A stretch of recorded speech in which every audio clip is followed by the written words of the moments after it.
දැන් මේ පේපර් එකේ මේ ප්‍රශ්න පත්‍රයේ විශේෂත්වය තමයි මේ එක ප්‍රශ්න පත්‍රය මේ දීලා තියෙන ඉඩේ තමයි උත්තර ලියන්න ඕන. ඒතකොට මේ ඉඩ විතරයි පාවිච්චි කරන්න පුළුවන්.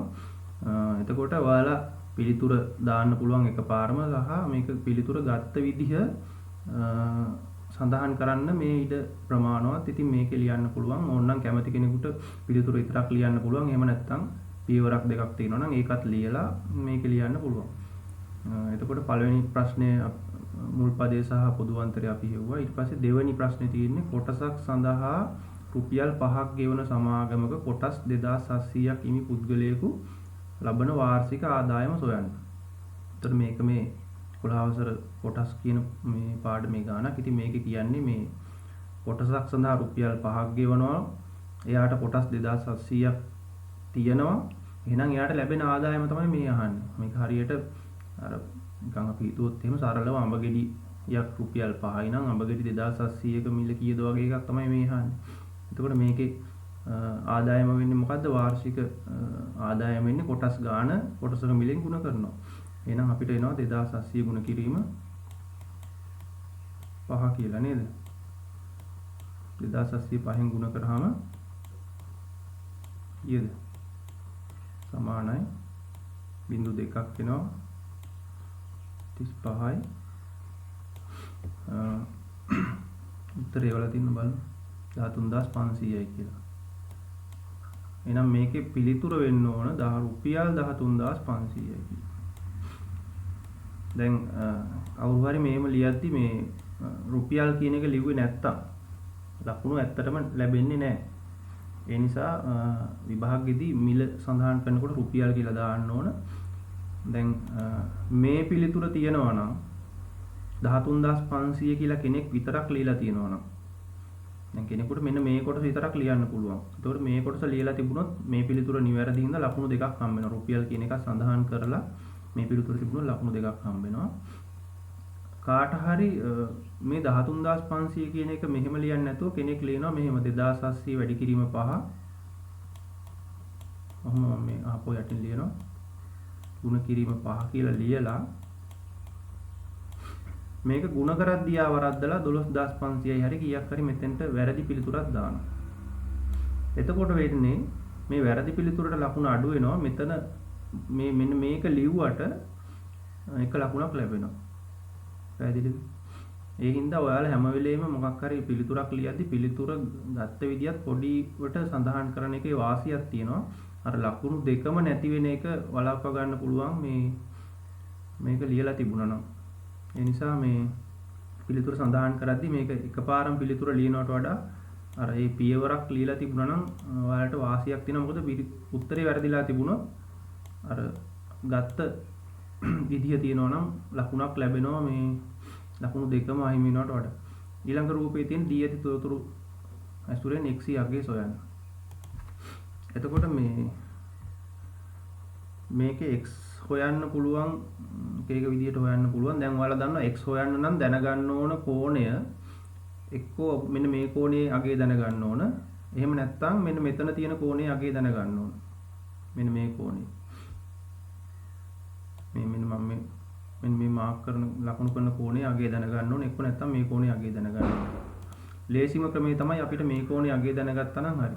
මෙතන 100යි නම් මෙතන 80යි කියන එක ඔයාලට එකපාරම කියන්න පුළුවන්, හිතන්න පුළුවන්. ඒ කියන්නේ සරල රේඛාවක් මත බද්ධ කෝණ වල අගය 180යි. ඒතකොට මෙතන අංශක කීයද?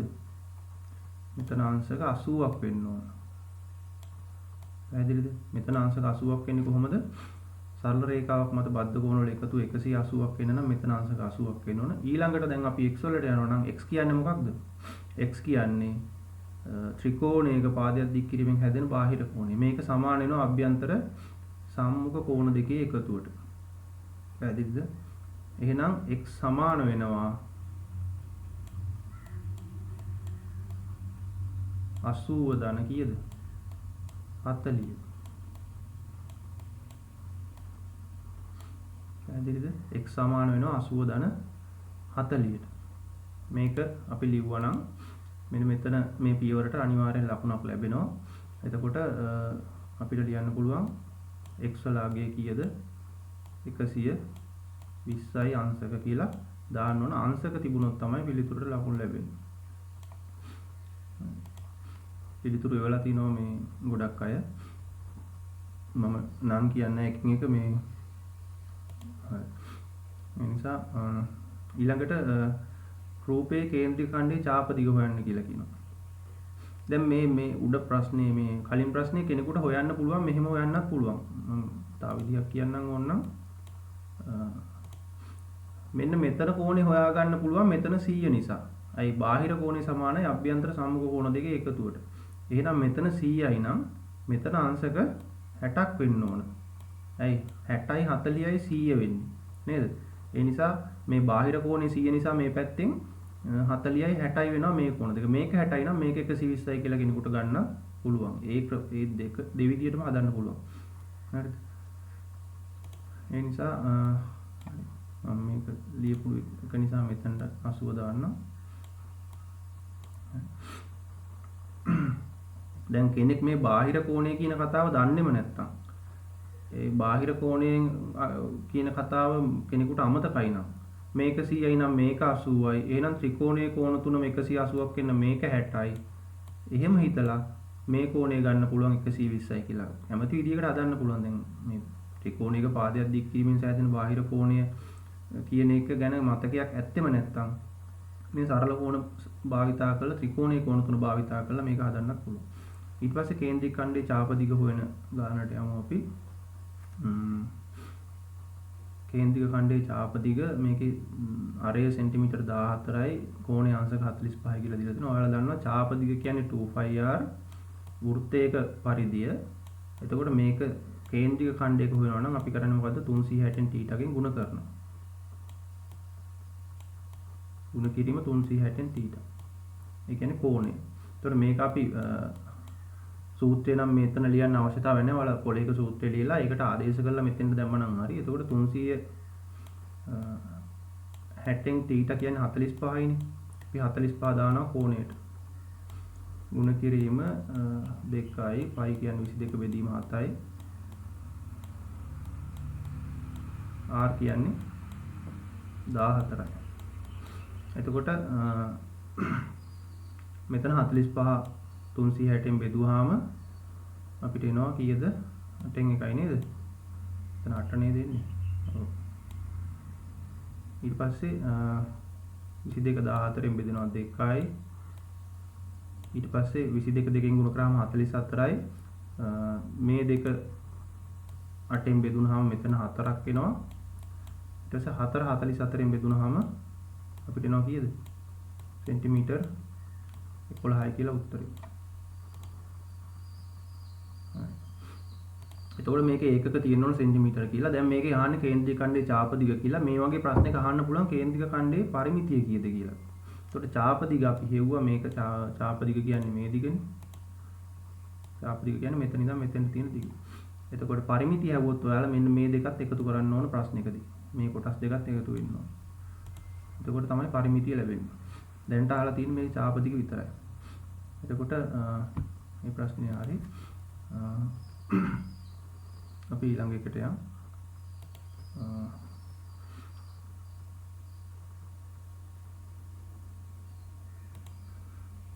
ඊළඟ එකේ තියෙනවා මේ රුපියල් 50000ක් සඳහා 100%ක වාර්ෂික සුළු පොලිය අනුපාතිකයක් යටතේ පොලිය ලෙස රුපියල් 8000ක් ලැබුණේ වසර කීයකට පසුවද කියලා අහනවා. ඔන්න දැන් 100%ක පොලිය දීලා තිනවා රුපියල් 5000යි කියලා දීලා තිනවා ගත්ත ණය මුදල. පොලිය ලෙස රුපියල් 8000ක් ලැබිලා තිනවා. ඒ කියන්නේ අපිට එන පිළිතුර රුපියල් 8000යි.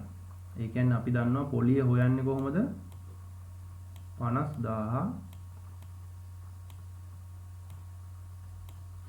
ගුණ කරන්න ඕන 50000 ගුණ කරන්න ඕන 100%න් මේමනේ අපි පොලිය හොයන්නේ.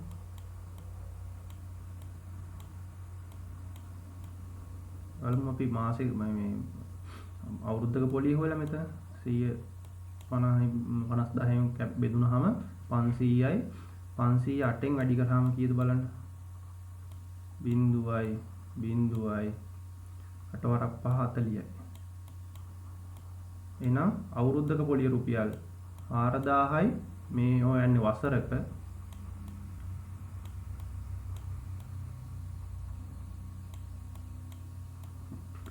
පොලිය රුපියල් 4000යි. එහෙනම් අපිට කියන්න පුළුවන් මේ රුපියල් 8000ක් ලැබෙන්නේ වසර දෙකකට පසුව කියලා මෙතන ලියනවා. නැත්තම් 4000 වැඩි කිරීම දෙක කියන්නේ 8000යි වසර දෙකකට පසු. කවුරු හරි මේ මොකුත් නොලියා වසර දෙකකට පසු කියලා ලියලා තිබ්බත් උත්තරේට ලකුණු දෙකක් ලැබෙනවා. එහෙම නැත්තම් මෙතන මේ විදිහට ලියලා තිබ්බත් ගැටලුවක් නැහැ. ඊළඟට තියෙනවා විසඳන්න කියලා මේ වීජීය මේ සමීකරණයක් තියෙනවා විසඳන්න කියලා. අපි මෙතන දැන් භාග සංඛ්‍යා දෙකක් නේ මේ සමීකරණේ තියෙන්නේ. එතකොට භාග සංඛ්‍යා දෙකක් තියෙන හැම වෙලෙම අපිට කරන්න වෙන්නේ පොදු හරයක් ගන්න එකනේ. එතකොට මේ භාග සංඛ්‍යා දෙකේ පොදු හරය 4. ඊට පස්සේ 4ෙන් බෙදුනහම 1යි නිසා මෙතෙන්ට එන්නේ x. ඊළඟට 4 2ෙන් බෙදුනහම 2 නිසා 4 2ෙන් බෙදුනහම 2යි. දෙවරක් x මෙතෙන්ට එනවා 2x කියලා. පැහැදිලිද? එහෙනම් මේ පැත්ත 3යි. දැන් ඔයාලට පේනවා මේ උඩ කියන්නේ ලවයේ පිළිතුර x ධන 2x ඒ කියන්නේ 3x බෙදීම 4 සමානයි 3යි කියලා මෙන්න මේ විදිහට මෙතෙන්දී උත්තරේ එනවා. ඊට පස්සේ දැන් අපිට කරන්න තියෙන්නේ මේ 4 ඉලක්කම මේ පැත්තට ගෙනියන්න පුළුවන්. එතකොට 3x සමාන වෙනවා 4 වරක් 3 12යි කියලා එනවා අපිට. එහෙනම් x හොයන්න නම් දෙපැත්තම 3ෙන් බෙදන්න ඕන. x සමාන වෙනවා දෙපැත්තම 3ෙන් බෙදනවා කියන්නේ එහා පැත්ත 3ෙන් බෙදනවා කියන එකනේ. එතකොට 12 3ෙන් බෙදුනහම කීයද? x සමානයි 4යි කියලා උත්තරේ එනවා. ඊළඟට ඊළඟ ගාන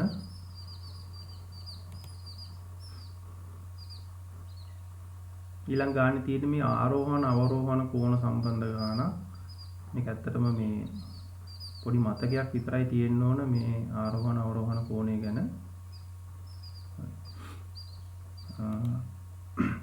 ඇත්තටම ආරෝහණ කෝණය සහ අවරෝහණ කෝණය කියන්නේ අපි S මට්ටමින් බලද්දී මම මෙතන පොඩිවට අඳින්නම් පොඩි මේක අපි හිතමු මේ ඇහැක් කියලා. එතකොට මේ ඇහැ නම් අපි බලන කෙනාගේ ඇහැ මේක නම් මේ S මට්ටමේ ඉඳන් ඉහළ බලන කෝණය අපි කියනවා ආරෝහණ කෝණය කියලා. ඒ කියන්නේ S මට්ටමේ ඉඳන් මේ ඉහළට බලන කියන්නේ උඩ බලන කෝණය අපි කිව්වොත් එහෙම සරලව. ඊට පස්සේ මේ S මට්ටමේ ඉඳන් පහළට බලන කෝණය මේ පැත්තට අපි බිම බලන කියන්නේ උඩක ඉඳන් පහළ බලනවා වගේ හරියට. මේ කෝණයට අපි කියනවා අවරෝහණ කෝණය කියලා. දැන් ඒතකොට මේකේ මේ ගානේ දීලා තියෙන්නේ A සිට B හි ආරෝහණ කෝණය 140යි. මේ තියෙන්නේ A සිට B, ඒ කියන්නේ A ඉඳලා B දෙස බලන ආරෝහණ කෝණය. ඒ කියන්නේ ඔකේ හරියටම කිව්වොත් එහෙම මෙන්න මේතන තමයි ඔය බලන කෙනාගේ S මට්ටම තියෙන්නේ. මේ ඇහැ කියලා හිතුවොත් මේ හරි මේ A ලක්ෂයේ තියෙන්නේ. මම මෙතන ඈතින් යන්ති නැත්තම් මෙතන පේන්නේ නැති නිසා. ඒකට මේ A ලක්ෂයේ ඉඳන් බලන කෙනාගේ ආරෝහණ කෝණය B දෙස බලන ආරෝහණ කෝණය අංශක 40යි. එහෙනම් B ඉඳලා A දෙස බලන අවරෝහණ කෝණය මෙන්න මේ කෝණය වෙනවා. එතකොට මේ කෝණය කීයද?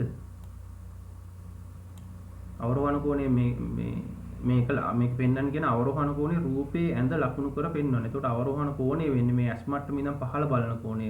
මේකත් අංශක 40ක් වෙනවා. මොකක් අනුවද? මේ ඒකාන්තර කෝණ සමාන නිසා. මේක ඒකාන්තර කෝණයක් වෙනවනේ මේ 40 කෝණයත් එක්ක. එතකොට මේක ලකුණු කරාම හරි මේ විදිහට 40යි කියලා. ඊළඟට 2x ඍණ 1 විශාලව සමානයි 7 කියලා තියෙන අසමානතාවයක් දීලා තියෙනවා. එතකොට මේ අසමානතාවය විසඳලා අපිට කියනවා සංඛ්‍යා රේඛාවේ නිරූපණය කරන්න. එතකොට ඔන්න අසමානතාවයක් සංඛ්‍යා රේඛාවේ නිරූපණය කරන විදිහ බලමු පොඩ්ඩක්. මම මේ අසමානතාවය මේ පැත්තෙන් ලියනවා. මෙහෙම මේකේ තියෙන 2x ඍණ 1 7 කියලා. එතකොට අපි සාමාන්‍යයෙන් අසමානතාවයක් විසඳද්දී කරන්නේ එකම දේ තමයි මේ සමීකරණයක් විසඳන ක්‍රමයකට විසඳන්නේ. ඒ කියන්නේ මේ x වල අගය හොයා ගන්න ඕන ඍණ එක අපි එහා පැත්තට ගෙනියනවා. ඍණ එක එහා පැත්තට ගෙනිච්චාම ධන එකක් වෙනවා. ඒ කියන්නේ 7ට එකතු වෙනවා.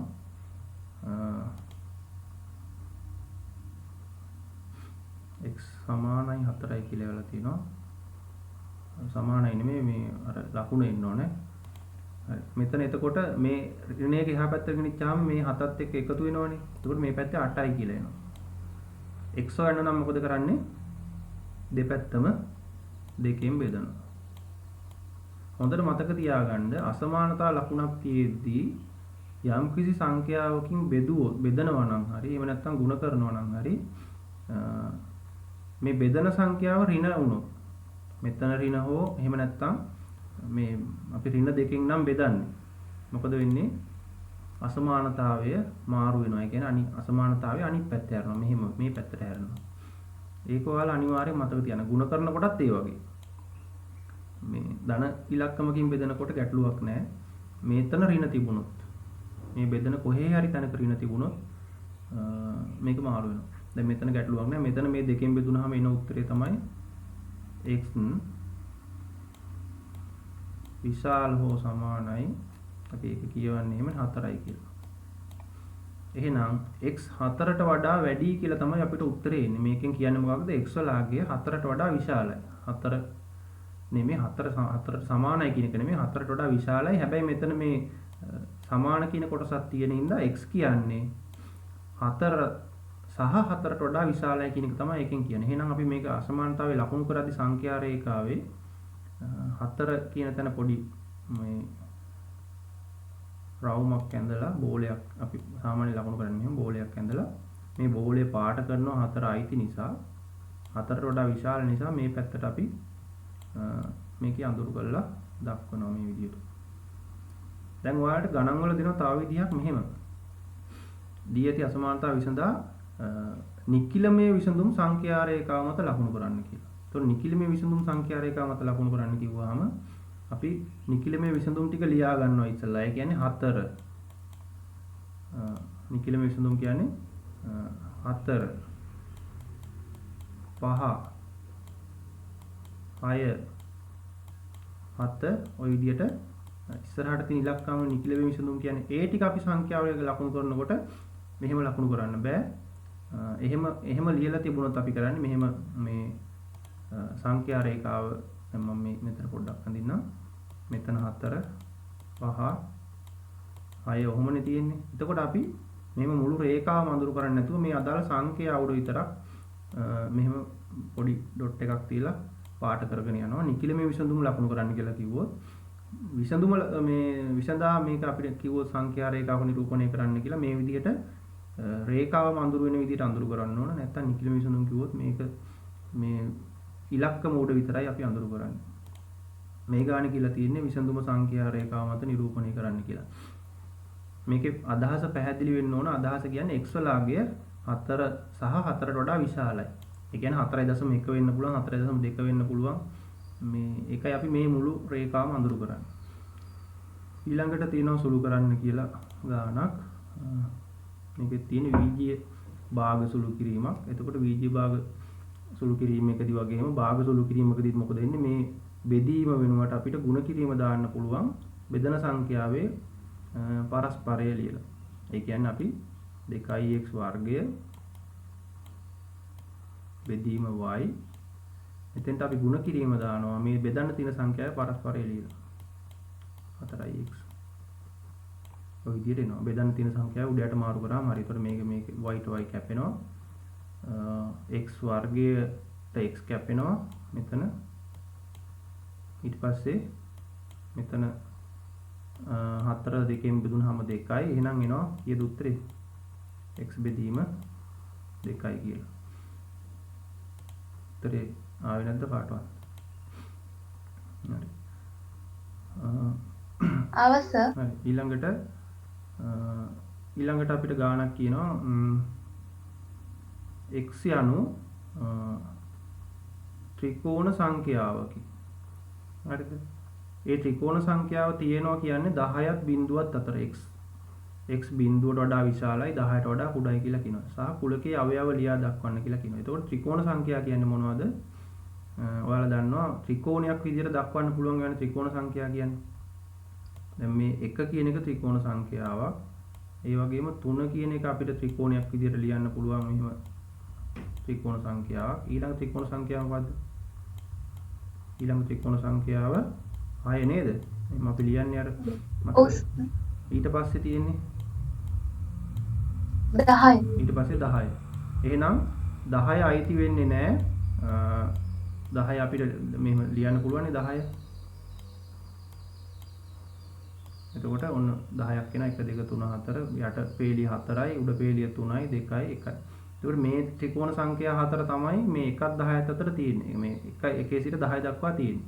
දැන් මේ 10ට වඩා කුඩයි කියලා කියනවනේ x වලාගේ ත්‍රිකෝණ සංඛ්‍යාවක් 10ට වඩා කුඩයි. එතකොට 1 3 6 කියන සංඛ්‍යා තුන තමයි ගන්න වෙන්නේ. එහෙනම් මේකේ අවයව වෙන්නේ අපි එකක් ගන්නව නේද ත්‍රිකෝණ සංඛ්‍යාව විදිහට මතකද?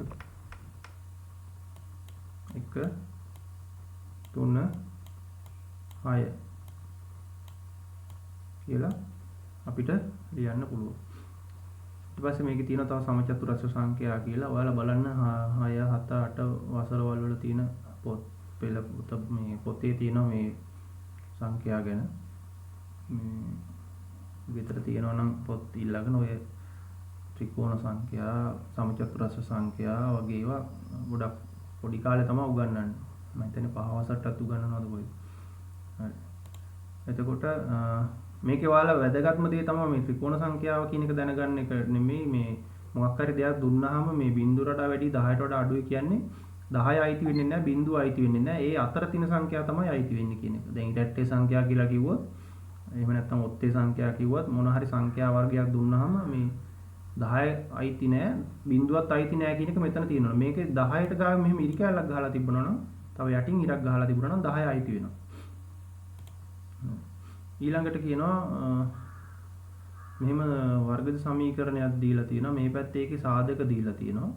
නම් b සහ c හොයන්න කියලා කියනවා. මේක හොයන්න ලේසිම ක්‍රමය තමයි ඔයාලා දන්න අපි වර්ග සමීකරණයක් දුන්නාම මේ නියත පදේ ගුණිතේනේ අපි මේ ගුණිතේ මැද පදේ ලියා ගන්න ඕනේ. දැන් උදාහරණයක් විදිහට 2x මම මෙහෙම ගන්නවා x වර්ගය ධන අපි ගමු 5x ධන 6 සමානයි බිඳුව කියලා සමීකරණයක් තිබ්බා කියලා. එතකොට මේකේ අපි සාධක හොයන්නේ මේ අවසාන පදේ සාධක වලින් මැද පදේ ලියා ගන්නවා. ඒ කියන්නේ 6 වරක් 1 කියලා අවසාන පදේ 6 වරක් 1 නෙමෙයි අපිට ගන්න පුළුවන් 3 වරක් 2 කියලා ලියලා මැද පදේ 3 වරක් මේ අවසාන පදේ සාධක තමයි 3 වරක් 2. ඒ නිසා අපි ඒකෙන් තමයි මේ මැද පදේ ලියාගන්නේ. 3 වරක් 2 6යි 3යි 2යි 5යි. එතකොට අපිට සාධක දෙක එන්නේ x ධන 3යි නේද? අනිත් සාධකෙ මොකක්ද? x ධන 2 කියලා. කොහොමද ඉන්නේ සාධක? එතකොට මේ අපි මේ අවසානයේ තෝරා ගන්න සාධක ලෙස ගන්න මෙන්න මේ සාධක දෙක නියත අවසාන පදේ සාධක දෙක තමයි අපිට උත්තරයටත් එන්නේ. x ධන 3 x ධන 2 කියලා. ඔයාලට මේක සුළු කරගත්තොත් තේරෙනවා. මෙන්න මෙහෙමනේ අපි මේක ලියන්නේ. මැද පදේ ලියා ගන්නවා. මම මේ ඔයාලට පැහැදිලි වෙන මේ හදන්නේ x වර්ගය සමානයි මේක අපි ලියනවා 3x ධන 5x ධන 6 කියලා. සමානයි බිඳුව. ඊට පස්සේ අපි මෙතන x වලට පොදු පදයක් ඉවතට ගන්නවා. x ධන 3 කියලා එනවා මෙතන. මෙතනින් අපි 2x නේ මෙතන තියෙන්නේ. හරි. මෙතනින් 2 පිටට ගත්තොත් මෙතනත් එනවා x ධන 3 කියලා. මම මේක නෙමෙයි ගාන මම මේ වලට පැහැදිලි වෙන්න ලියන්නේ. ඊට පස්සේ එක සාධකයක් x ධන 3 අනිත් සාධකය x ධන 2. ඔයාලට පේනවා එතකොට මේ ගන්න ඉලක්කම් දෙකම තමයි සාධකයට එන්නේ. එහෙනම් මෙතන මේ සාධකයට අවිල්ලා තියෙන ඉලක්කම් දෙක කියන්නේ අවසාන පදේ මේ කියන්නේ ඉලක්කම් දෙකේ ගුණිතය තමයි අවසාන පදේ කියන්නේ. ඒ කියන්නේ c කියන්නේ මොකක්ද? c කියන්නේ මේ පහේ ඍණ දෙකේ ගුණිතය. එහෙනම් c වල අගය කීයද? 5 ගුණ කිරීම ඍණ 2. b කියන්නේ මොකක්ද? 5 සහ ඍණ දෙකේ එකතුව. 5 ඍණ 2 එකතු කරාම කීයද? 5න් 2ක් අඩු වෙනවනේ කියන්නේ. ඒ කියන්නේ උත්තරේ 3යි. පැහැදිලි නේද? ඒ කියන්නේ ඔය කියන්නේ අපි හරියට කිව්වොත් මෙන්න මේ x වර්ගය ධන 3x ඍණ 10 කියන සමීකරණයේ සාධක තමයි ඔය ලියලා තියෙන්නේ. අපි දන්නවා ඍණ 10 පස්වරක් දෙක කියලා ගන්නවා. 5 වැඩි කිරීම ඍණ 2 කියලා අරගෙන මැද පදේ ලියලා මේක පහළට ලියලා තමයි මේ සාධක දෙක අරන් තියෙන්නේ. මේක ලියන්න අවශ්‍යතාවයක් නෑ ඔයාලා. මේ විදිහට ලියන්න පුළුවන්. මේක මොකුත්ම තේරෙන්නේ නැති කෙනෙක් ඉන්නවා නම් කරන්න තියෙන එකම දේ තමයි මේ සාධක දෙක ಗುಣ කරනවා, වරහන් ඉවත් කරනවා. ඉවත් කළා වර්ග සමීකරණයක් හදා ගන්නවා. එහෙමත් ලියන්න පුළුවන්. දැන් මම මේ කිව්වේ මේක උත්තරේ ගන්න ක්‍රමය. පැහැදිලි ඇති මේක මම හිතනවා ඔයාලට වර්ග සමීකරණ හදලා තියෙන අයට. අවසාන නියත පදේ කියන්නේ මේ එන පද දෙකේ ගුණිතය. මැද පදේ කියන්නේ මේ පද දෙකේ එකතුව. හරි. ඊට පස්සේ දැන් ඔන්න මේක අපිට මෙහෙම ලියන්න පුළුවන් ඕනනම් කෙනෙකුට මේක හොයාගන්න පුළුවන් මේ විදිහට ඕනනම්. මේ x ධන 5 සහ x ධන 3 ගුණ කරනවා. x ධන 5යි x ධන 3යි. ගුණ කරාම මොකක්ද දෙන්නේ? x වලින් ගුණ කරාම x වර්ගය. මෙහෙම. x 3ෙන් ගුණ කරාම මෙතනින් ගුණ කරාම 3x. ඊට පස්සේ අපි 5න් x ගුණ කරාම මෙතන ඍණ 2නේ තියෙන්නේ.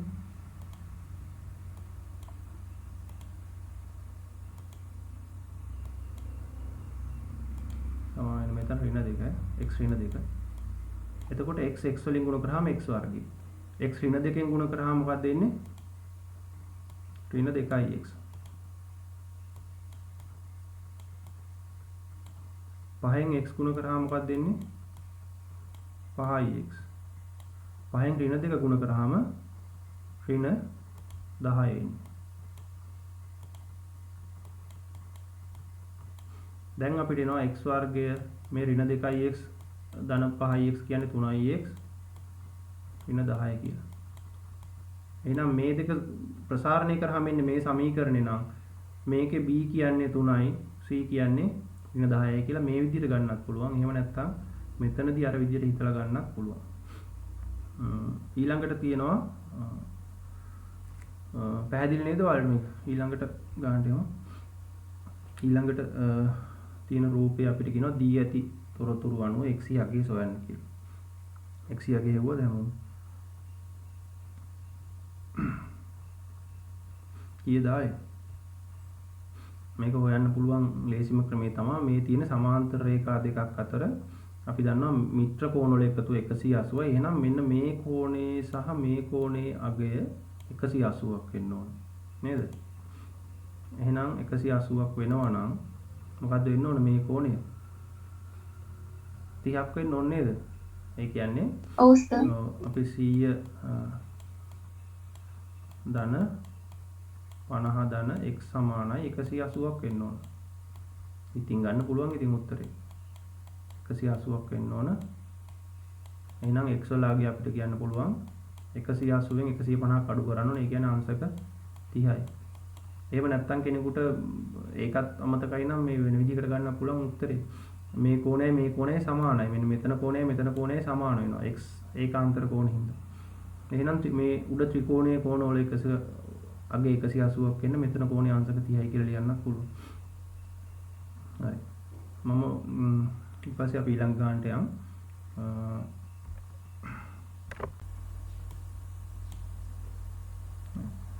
එතකොට අනුක්‍රමණය අපි ලිව්වේ y කණ්ඩාංක වල වෙනස x කණ්ඩාංක වල වෙනසින් අඩු කරා. ඊළඟ ගානට යන් අපි ඊළඟ ගාන තියෙන්නේ රූපයේ දී ඇති ත්‍රිකෝණ දෙක කෝකෝප අවස්ථාව යටතේ අංග සම වීමට නම් සමාන විය යුතු ඉතිරි අංග යුගල ලියන්න. දැන් අංග සම වෙන අවස්ථාව දීලා තියෙනවා කෝකෝප අවස්ථාව. එහෙනම් කෝණ දෙකක් සහ පාදයක්නේ සමාන වෙන්න ඕන. එහෙනම් ඔයාලා බලන්න අපි දන්නවා කෝණ දෙකක් සහ පාදයක් සමාන වෙන්න නම් මේ අනුරූප පාදයක්නේ අපි දන්නවා කෝණ දෙකක් සහ ඊට අනුරූප පාදයක් තමයි සමාන වෙන්න ඕන කෝකෝප අවස්ථාව යටතේ අංග සම වෙන්නේ.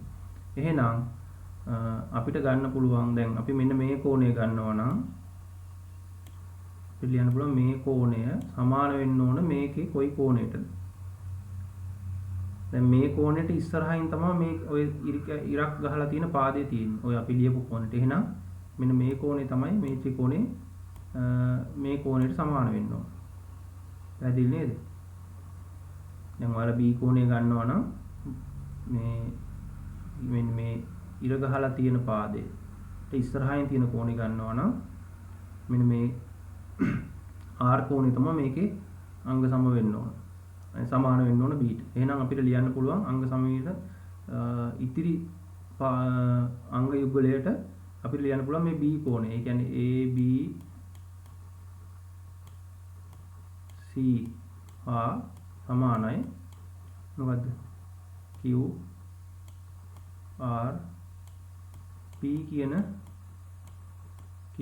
P කියන කෝණ යුගල තමයි අපිට ලියන්න වෙන්නේ ඉතිරි අංග යුගල විදියට.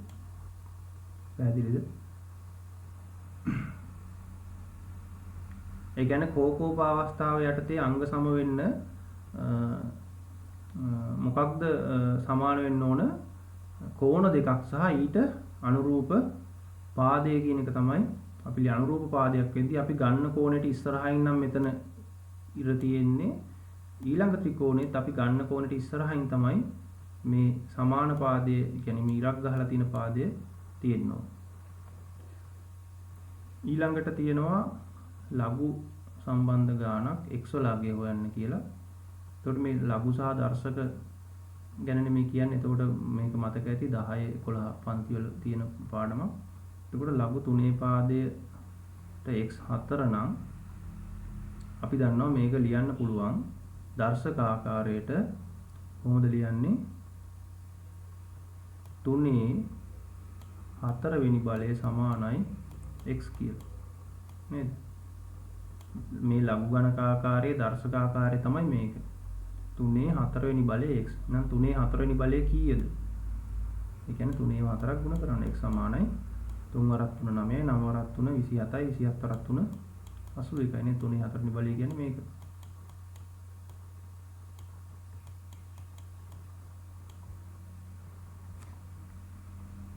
තුන් වරක් 3 9යි 9 වරක් 3 27යි මෙතෙන්ට එනවා 81 එන්න ඕනේ නේද? හරි. ඊළඟ ගාන තියෙන්නේ න්‍යාස කියන පාඩම. මේක 11 වසර පොතේ ගානක්. 10 ළමයින්ට නම් මේක නෑ. මේක ඇත්තටම මේ තියෙන්නේ න්‍යාස මෙන්න මෙතන මේ වරහන එන්න ඕන. මෙන්න මේකට මෙහෙම වරහනක් එන්න ඕන. මේකට මෙහෙම වරහනක් එන්න ඕන. එතකොට මේක ඇත්තටම පහත දී ඇති න්‍යාස ඇසුරින් ගුණිතය ලබාගත හැකි න්‍යාස තෝරා යටින් ඉරක් අඳින්න. එතකොට මේ න්‍යාස දෙක ගුණ කරන්න පුළුවන්. න්‍යාස ගැන අවබෝධයක් තියෙන අයට පොඩි මේක තේරුම් ගන්න පුළුවන්. මේ දෙක ගුණ කරන්න පුළුවන්. එතන මේක යටින් ඉරක් අඳින්න පුළුවන්. මේ දෙක ගුණ කරන්න බෑ. හේතුව මේකේ තියෙන මේ කියන්නේ අපි දන්නවා මේකේ තියෙන මේ පේලි ගානට මේකේ තියෙන පේලි ගාන සමාන නම් තමයි අපිට මේක ගුණ කරන්න පුළුවන් වෙන්නේ. දැන් මෙතන තව ඉලක්කම් දෙකක් මොනවා හරි තිබුණොත් මේක ගුණ කරන්න පුළුවන්. එහෙම නැත්නම් මේ විදිහට තිබුණා නම් මේ 1 2 කියන එක මේ තීරුවක් විදිහට තිබුණා නම් මේ දෙක ගුණ කරන්න මෙන්න මේක ගුණ කරන්න පුළුවන්. මේ දෙක ගුණ කරන්න බෑ. ඒතකොට මේ මම මේ ඉරි ඇඳලා තියෙන න්‍යාස දෙක තමයි ගුණ කරන්න පුළුවන්. මේකේ වැඩි විස්තර ඔයාලට පොතෙන් බලා ගන්න පුළුවන්. මම මේ නිහාස පාඩම ගැන වැඩි කියන්නේ නැහැ. එහෙනම් මේ දෙක ගුණ කරන්න පුළුවන්, මේ දෙක ගුණ කරන්න පුළුවන්. ඊළඟට මේක අපි නිහාස පාඩමක් කරන ලාවට මීට වඩා කතා කරමු නිහාස ගැන. මේ ඔයාලට කිරලා නැත්තම් මේක දැන් මෙතන විස්තර කරන්න එකේ තේරුමක් නැහැ. ඒ නිසා ඊළඟ එකේ අපිට තියෙනවා කුඩාම පොදු ගුණාකාරය සොයන්න කියලා. හරි. ඔයාලා බලන්න කුඩා පොදු ගුණාකාරය හොයනකොට මේක ලියලා සමහර අය දිගට ලියලා හදනවා. ඉතින් මෙතන එච්චර ලොකු දෙයක් කරන්න අවශ්‍ය නැහැ. ලේසිම ක්‍රමය තමයි මේ වගේ ගානක් කොහොමත් විභාගෙදී ගොඩක් වෙලාවට අහලා තියෙනවානේ කුඩා පොදු ගුණාකාරයේ ගානක් ප්‍රවසර සාමාන්‍ය පෙළ විභාගයට අහලා තියෙනවා. ඒ නිසා මුලින්ම අපි ලියනවා ඉලක්කම් වල කුඩා පොදු ගුණාකාරය. කීයද? ඒ කියන්නේ මෙතන තියෙන පොදු සංඛ්‍යාව 6ටයි 2ටයි 6. ඊළඟට A අකුරු තියෙනවානේ. A වර්ගය සහ A කියලා මෙතන A තියෙනවා, මෙතන A වර්ගය. A දෙකෙන් විශාලම බලය මොකද්ද? A වර්ගය. ඊට පස්සේ B අකුරු තියෙනවානේ. A දෙකෙන් විශාලම බලය මොකද්ද? B වර්ගය කියලා ලියන්න පුළුවන්. මුලින්ම ඉලක්කම් වල කුඩා පොදු ගුණාකාරය 6. මෙතන 9 නෙමෙයි A වර්ගය B වර්ගය. උත්තරේ මොකද්ද? 6 A වර්ගය B වර්ගය. ඊට පස්සේ කියනවා මෙන්න මේක මෙම වෙන් රූප සටහනේ අවුරුදු 15ට අඩු ගැහැණු ළමුන් ඉන්න ප්‍රදේශය අඳුරු කරලා දක්වන්නලු. එතකොට බලන්න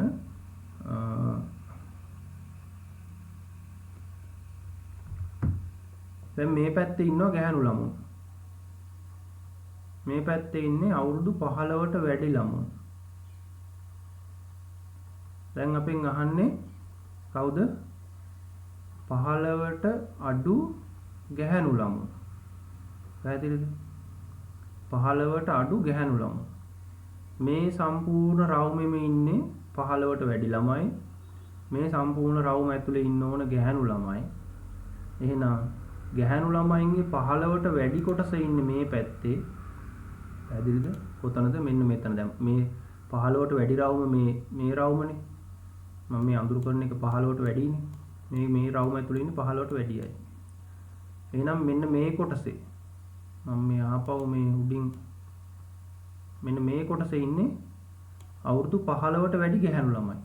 එහෙනම් මේ පැත්තේ කොටසේ ඉන්නේ කවුද? ඔය 15ට අඩු ගැහැණු ළමයි. පැහැදිලි නේද? එහෙනම් අපි අඳුරු කරන්න ඕන කොයි කොටසද? මේ පැත්ත. මේ පැත්තේ ගැහැණු ළමයි ඉන්නේ මේ කොටසේ 15ට වැඩියයි. එහෙනම් මේ පැත්තේ 15ට අඩුවයි.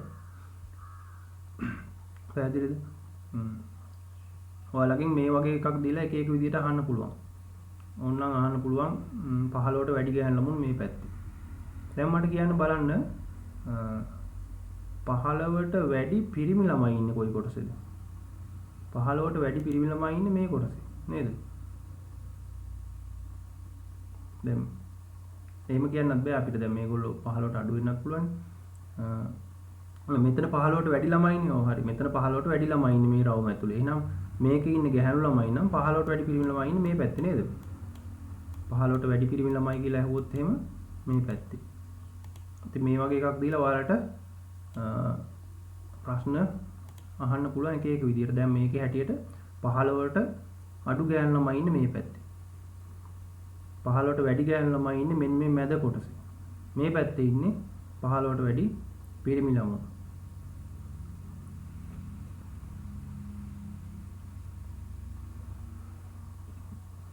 හරි. ඊළඟට දී ඇති රූපයේ AB විස්කම්භය කී එම තොරතුරු ඇසුරෙන් ABC අගය සොයන්න කියලා තමයි තියෙන්නේ. මේ ගානේ පොඩි වැරද්දක් තියෙනවා. මේ ගාන දෙන්න ඕන මෙතන කෝණේ අංශක 90යි කියන එක ලකුණු කරන්නේ නැතුව. මේකේ මේ මම කියන්නේ වැරදිලා මේක ලකුණු වෙලා තියෙන්නේ. මෙතන ඍජු කෝණයක් කියලා ලකුණු කරන්නේ නැතුව තමයි මේ ගාන දෙන්න ඕන. හරිනම් මෙන්න මෙහෙම තමයි ගාන එන්න ඕන. දැන් මෙහෙම අර්ධ වෘත්තයක් දීලා මෙතන විස්කම්භය, මේ කියන්නේ මෙතන කේන්ද්‍රය මෙහෙම කෝණයක් ඇඳලා මෙතන 40යි කියලා දීලා මේ ABC කෝණය අගේ තමයි අහන්නේ. මෙතෙන්ට E තලයේ ඉන්න ඕන. මෙන්න මෙතන කෝණය තමයි අපෙන් අහන්න ඕන. හරිනම් මේ ගානේ හැටියට. ඒ කියන්නේ එතකොට විස්කම්භයක් දීලා. එතකොට ඔයාලා දන්නවා මේක අර්ධ වෘත්තයක්. අර්ධ වෘත්තයක පරිධිය මත අර්ධ වෘත්තය කියන්නේ විස්කම්භය මගින් පරිධිය මත ආපාතනය කරන කෝණය අංශක 90යි කියන එක අර්ධ වෘත්තයක කෝණ කියන පාඩමේදී ඔයාලා ඉගෙන ගන්නවා. එහෙනම් මේ කෝණය අංශක 90යි කියන එක මේක දීලා තියෙන නිසා ඔයාලට කිසිම ගැටලුවක් නැහැ. මෙතන කෝණය නිකම්ම ලියන්න පුළුවන්. 180ක් වෙන්න අවශ්‍ය කෝණය. මොකද්ද කෝණය? මෙතන කෝණ තුන එකතු 180යි. එහෙනම් 40 ධන 90 මෙතන කෝණය මොකද්ද? ABC නේ. අපේ ABC කෝණය අහන්නේ ABC මේ කෝණ තුනේම එකතු 180යි. එහෙනම් ABC කියන්නේ 180න් 90යි 40යි අඩු කරන්න ඕන. ඒ කියන්නේ 130යි. 130ක් අඩු කරන්න ඕන. 180න් 130ක් අඩු කරාම කීයද? අංශක 50යි කියලා උත්තරේ එවෙලා තියෙනවා. 150යි කියලා තියෙනවා. 150 නෙවෙයි 50යි. 50යි කියලා එවෙලා තියෙනවා උත්තරේ. හරි ඒ පිළිතුර නිවැරදි. එතකොට ගාන හරිනම් දෙන්නේ විභාගෙදී මෙන්න මේ විදිහට. මෙතන අංශක 90යි කියන එක දෙන්නේ නැහැ විභාගෙදී. හරිනම් ගානකදී එහෙම දෙන්නේ නැහැ. එතකොට මෙතන අංශක 90යි කියන එක ඔයාලා මේ ප්‍රමේය ඇසුරෙන් හොයාගන්න ඕනේ. ඊට පස්සේ තමයි මේ කෝණයේ අගය ලියන්න පුළුවන් වෙන්න ඕනේ. එතකොට එහෙනම් උත්තරේ කීයද? මෙතන මම ලියන්නේ ABC කෝණයේ අංශක 50යි කියලා මම මෙතනින් ලියනවා.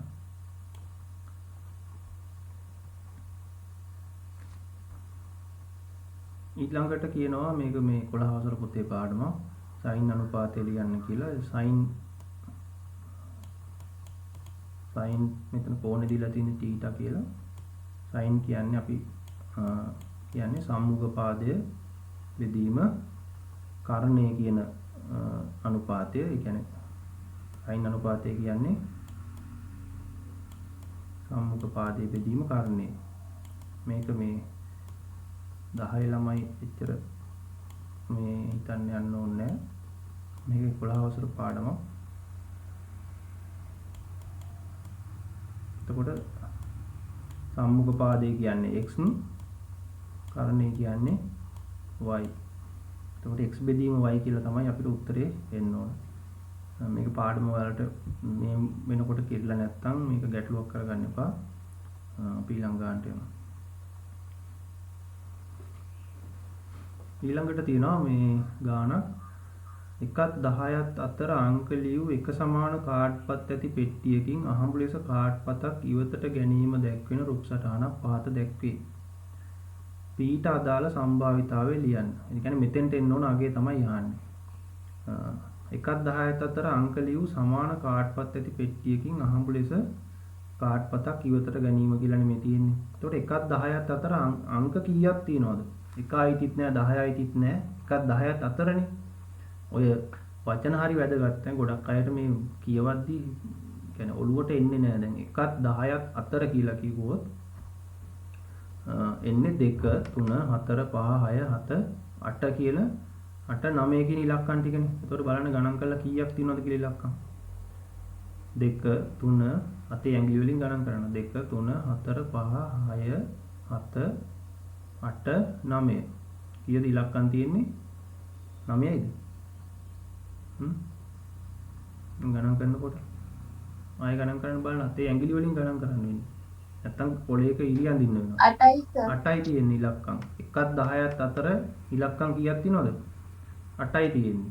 ඒක ඔළුවට යන්න ඕනේ. මේක මේ ගානේ දීලා තිනවා මෙතන 8න් 4 කියන එක දීලා තියෙන නිසා ගැටලුවක් නැහැ. 1 සිට 10 දක්වා කියලා කිව්වොත් 1ත් අයිති වෙනවා 10ත් අයිති වෙනවා. එතකොට 1ත් 10ත් අතර කිව්වොත් එන්නේ වෙන කතන්දරයක්. එතකොට 1ත් 10ත් අතර තියෙන ඉලක්කම් 8යි. එතකොට අන්න ඒ ඉලක්කම් 8 ලියලා තියෙනවා සමාන කාඩ්පත් ඇති පෙට්ටියක අහඹු ලෙස කාඩ්පතක් ඉවතට ගැනීම දැක්වෙන රුක් සටහන පහත දැක්වේ. ඊට පස්සේ ලියලා තියෙනවා මේ රුක් සටහනේ ප්‍රථමක සංඛ්‍යාවක් ලැබීම කියන එක 8න් 4යි කියලා. ඇත්තටම දැන් මම මේ සංඛ්‍යා ටික ලිව්වොත් මෙහෙමනේ එන්නේ 2 4 6 sorry 2 4 6 නෙමෙයි 2 3 මම මේ ඉලක්කම් ටික ඔක්කොම ලියනවා 3 4 5 6 7 8 9 ඔය ටිකනේ තියෙන 1 10ත් අතර මේකේ ප්‍රථම සංඛ්‍යා කීයක් තියෙනවද? ප්‍රථම සංඛ්‍යා මොනවද? එකෙනුත් එම සංඛ්‍යානුත් පමණක් බෙදෙන ඒවා. ඒ කියන්නේ 2 3 5 7 කියන්නේ ප්‍රථම සංඛ්‍යා. එහෙනම් ප්‍රථම සංඛ්‍යා 4ක් තියෙනවනේ. එතකොට එහෙනම් ඒකේ සම්භාවිතාව ලියලා තියෙනවා 8න් 4යි කියලා. ඊළඟට මෙන්න වචනයක් තියෙනවා සංයුක්ත සංඛ්‍යා. සංයුක්ත සංඛ්‍යා කියන්නේ මේ ප්‍රථමක සංඛ්‍යා නොවන ඒවාට. පැහැදිලිද? සංයුක්ත සංඛ්‍යා කියන්නේ ප්‍රථමක නොවන සංඛ්‍යා. ඒවා කීයක් තියෙනවද?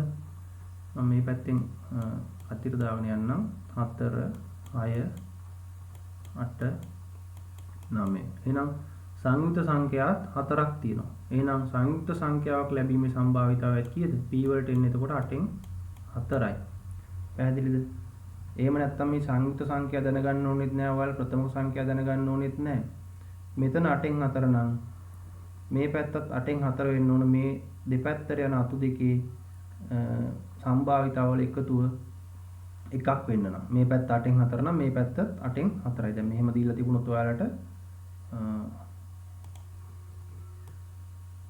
හිතමුකෝ මෙතන දීලා තියෙනවා 8න් 3යි කියලා. මොකක් හරි සම්භාවිතාව.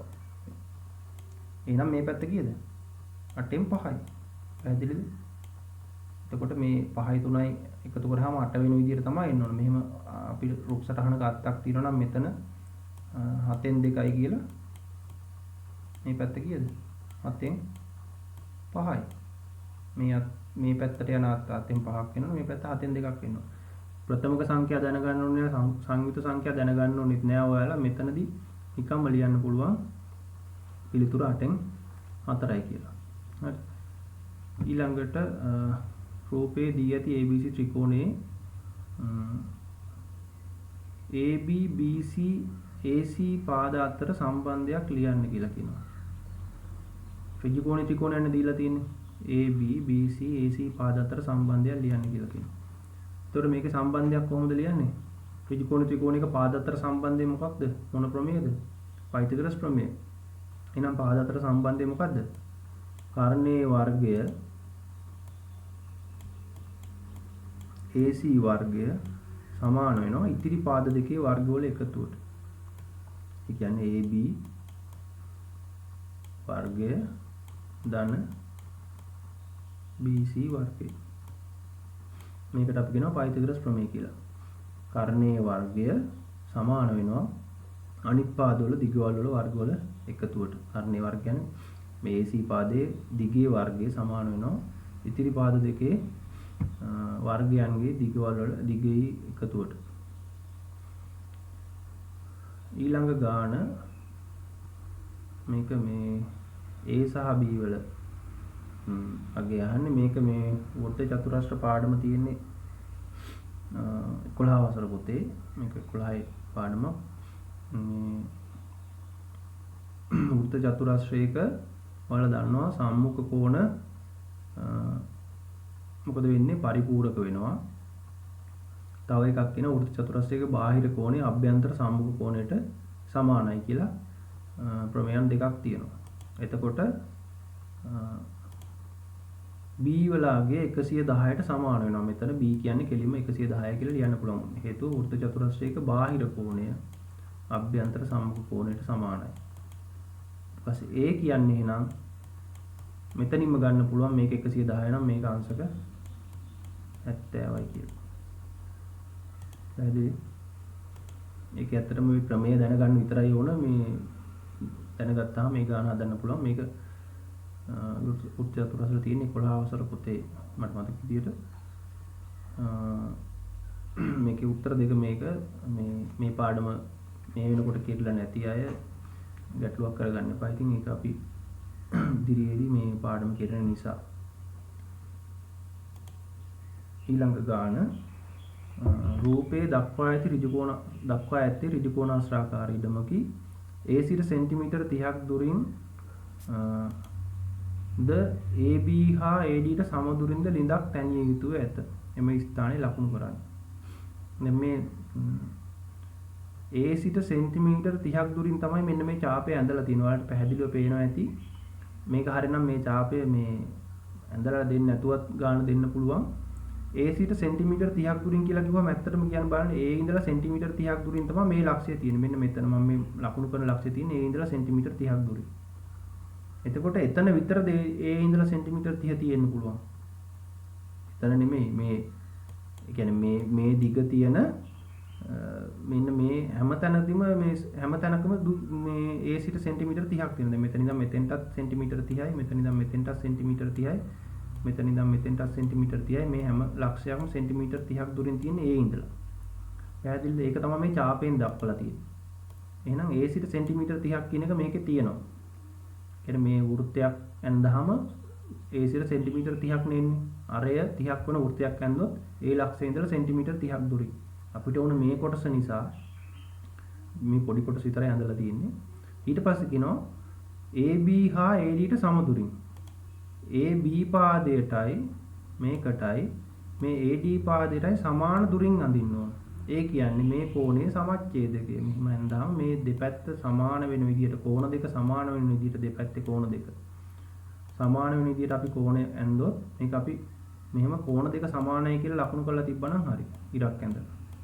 මේ තියෙන්නේ AD ටයි AB ටයි සම දුරින් යන රේඛාව. ඒ නිසා මේක මෙහෙම පැහැදිලිව අඳින්න පුළුවන්. මෙතන ඉඳන් මේ කෝණය සමාන වෙන විදිහට මෙතන අපි මාක් කරලා තිබ්බනම් හරි මේ කෝණ දෙක සමානයි කියලා. මේ තියෙන්නේ AB ටයි AD ටයි සම දුරින් යන රේඛාව. එහෙනම් මෙන්න මෙතන තමයි ඔය කියන ළිඳ තැනිය යුතු ස්ථානය. මෙතන මේ ලක්ෂය කියන්නේ හරියටම ඔයාලා බලන්න A ඉඳලා සෙන්ටිමීටර් 30ක් දුරින් AB ටයි AD ටයි සමාන දුරින් තියෙන එකම තැන තමයි මෙන්න මෙතන. පැහැදිලි නේද? ඒ නිසා මේ ලක්ෂයක පතේ කියන පාඩමේ මේ වගේ ගාණක් 2016 ඉඳන් 2020 වෙනකම්ම හැම ප්‍රශ්න පත්‍රයකටම ඇවිල්ලා තියෙනවා. 24 25 එහෙම නැත්නම් 23 වගේ මේ විභාග ගානක මේක අනිවාර්යයෙන්ම තියෙනවා. මොකක් හරි රූපයක් දීලා මේකේ ලකුණු කරන්න කියලා අනිවාර්යයෙන්ම දෙනවා. ගොඩාක් අය මේක වරද්දන ගානකුත් මේ ගාන වරද්දන ගොඩක් අය විභාගෙට. මේක ඉතින් පොඩ්ඩක් කල්පනා කරන්න ඕන, ප්‍රායෝගිකව හිතන්න ඕන. ඊළඟට සිසුන් විවේක කාලය ගත කරන ආකාරය ඉහත වට ප්‍රස්ථාරයේ දැක්වේ. පොත් කියවන ළමයි 24 දෙනෙකු සිටී නම් පිහිනුම් සඳහා යෙදෙන ළමයින් ගණන කීයද? පොත් කියවන ළමයිනුත් ඉන්නවා විවේක කාලේ. 24 දෙනෙක් ඉන්නවා. 24ක් ඉන්නවලු පොත් කියවන. ඒ කියන්නේ මේ පොත් කියවන අයගේ කෝණය අපිට නිකම්ම කියන්න පුළුවන් 180යි නේද මේ? මේක පොත් කියවන අයගේ කෝණය 180යි, බයිසිකල් පදින අයගේ කෝණය අංශක 90යි. එහෙනම් ඇවිදින අයගේ කෝණය හොයාගන්න පුළුවන් නිකන්. මොකද්ද ඇවිදින අයගේ කෝණය? මම මේ නිකන් මේ ගාන හදන්න කලින් මම මේ ඔයාලට මේ පොඩි මේක කෝණය හොයාගන්න විදිහ කියන්නේ ඇවිදින අයගේ ඔව් මේ ඔක්කොම එකතු කරලා 360න් අඩු කරන්න ඕනේ. එතකොට එනවා ඔයාලට ඇවිදින අයගේ කෝණය 30යි 90යි 180යි 180 පැත්තකින් තියන්නකෝ. මෙන්න මේ කොටස ගැන හිතුවොත් 30යි 90යි 120යි. එහෙනම් මේ කෝණය අංශක 60ක් වෙන්න ඕන. ඇවිදින අයගේ කෝණය අංශක 60ක් වෙන්න ඕන. දැන් මේ ගාණේ අහන්නේ මොකක්ද? පොත් කියවන ළමයි 24 දිනක සිටී නම් පිරිනුම් සඳහා යෙදෙන ළමයි ගණනය අහන්නේ. පොත් කියවන අය 24යි කියන්නේ මේ 180 කෝණයෙන් 24ක් දැක්වෙනවා නේද? එහෙනම් අපි කියනවා 360න් 180ක අනුපාතය නේද? ඒක සමාන වෙනවා කීයටද? 24කට. 360න් 180යි කියන්නේ අපෙන් අහන්නේ දැන් අපෙන් අහන්නේ කොයි කෝණයද? පිහිනුම් සඳහා යෙදෙන ළමයින් ගණන. ඒ කියන්නේ අංශක 30ක කෝණයනේ අහන්නේ නේද? අපි දැන් 360න් 180යි කියන්නේ මේ මුළු සම්පූර්ණ කෝණය හොයාගන්න පුළුවන්. 360න් 180යි නම් මේක බෙදෙනවා දෙකෙන්. දෙකෙන් එක. එහෙනම් දෙකෙන් එකක කොටසක් තමයි 24 කියන්නේ. දෙකෙන් එක සමාන 24 නෙමෙයි මේ ඈ. දෙකෙන් එකක කොටස 24යි. එහෙනම් මේ මුළු වෘත්තයේම ඉන්න මේ මුළු වෘත්තයෙන්ම දැක්වෙන කොටස කීයද? මේ වගේ දෙගුණයක්. එහෙනම් මුළු ප්‍රමාණය කියන්නේ කීයද? මුළු ප්‍රමාණය කියන්නේ අංශක මේ මුළු ප්‍රමාණය කියන්නේ අංශක නෙමෙයි මුළු ප්‍රමාණය කියන්නේ 48යි 24 ඒවා දෙකක්. පැහැදිලිද? මේකෙන් භාගයක කොටසක් 24යි නම් මේ හිතින් ගන්නත් පුළුවන් නේ. අංශක 180ක් කියන්නේ මේ වෘත්තයේ සම්පූර්ණ භාගයක්. එතකොට භාගයක කොටසක 24ක් ඉන්නවා නම් මුළු රූපයේම ඉන්නේ 40 මුළු මේ වෘත්තයේම දැක්වෙන්නේ 48යි. එහෙනම් මුළු වෘත්තයේම 48යි නම් දැක්වෙන්නේ අපිට ලියන්න පුළුවන් 360න් 30යි නම් 48ට. ඔයාලට උත්තරේ කීයද?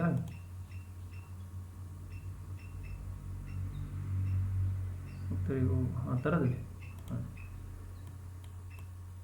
360න් 30ක් නේ අපෙන් අහන්නේ. මේක 48න් ගුණ කරාම කීයද එන්නේ? බිංදුවයි. මේක 12න් බෙදෙනවා. එහෙනම් 12 48න් බෙදුනහම අපිට එන උත්තරේ 4යි කියලා නේද? මේක කෙනෙකුට හිතලා ගන්නත් පුළුවන්. එහෙම නැත්නම් අංශකයක ගාන හොයලා ගන්නත් පුළුවන්. හරි. පැහැදිලිද? මෙච්චර ලියන්න ඕනේ නැහැ. ඔයාලා මෙතන මුළු රූපේ දැක්වෙන ප්‍රමාණය හොයාගත්තා නම් 48යි කියලා. මේ එතකොට 360න් 30යි නම් 48ට කොච්චරද කියලා අවසානයේ පිළිතුර දාන්න පුළුවන්. ඊළඟට මේක පැහැදිලිද හැමෝටම? පැහැදිලි කෙනෙක් ඉන්නවා නම් කියන්න මම මේ ටික මොකනම් මේක අවශ්‍යත් නැහැ මේ කෝණේ.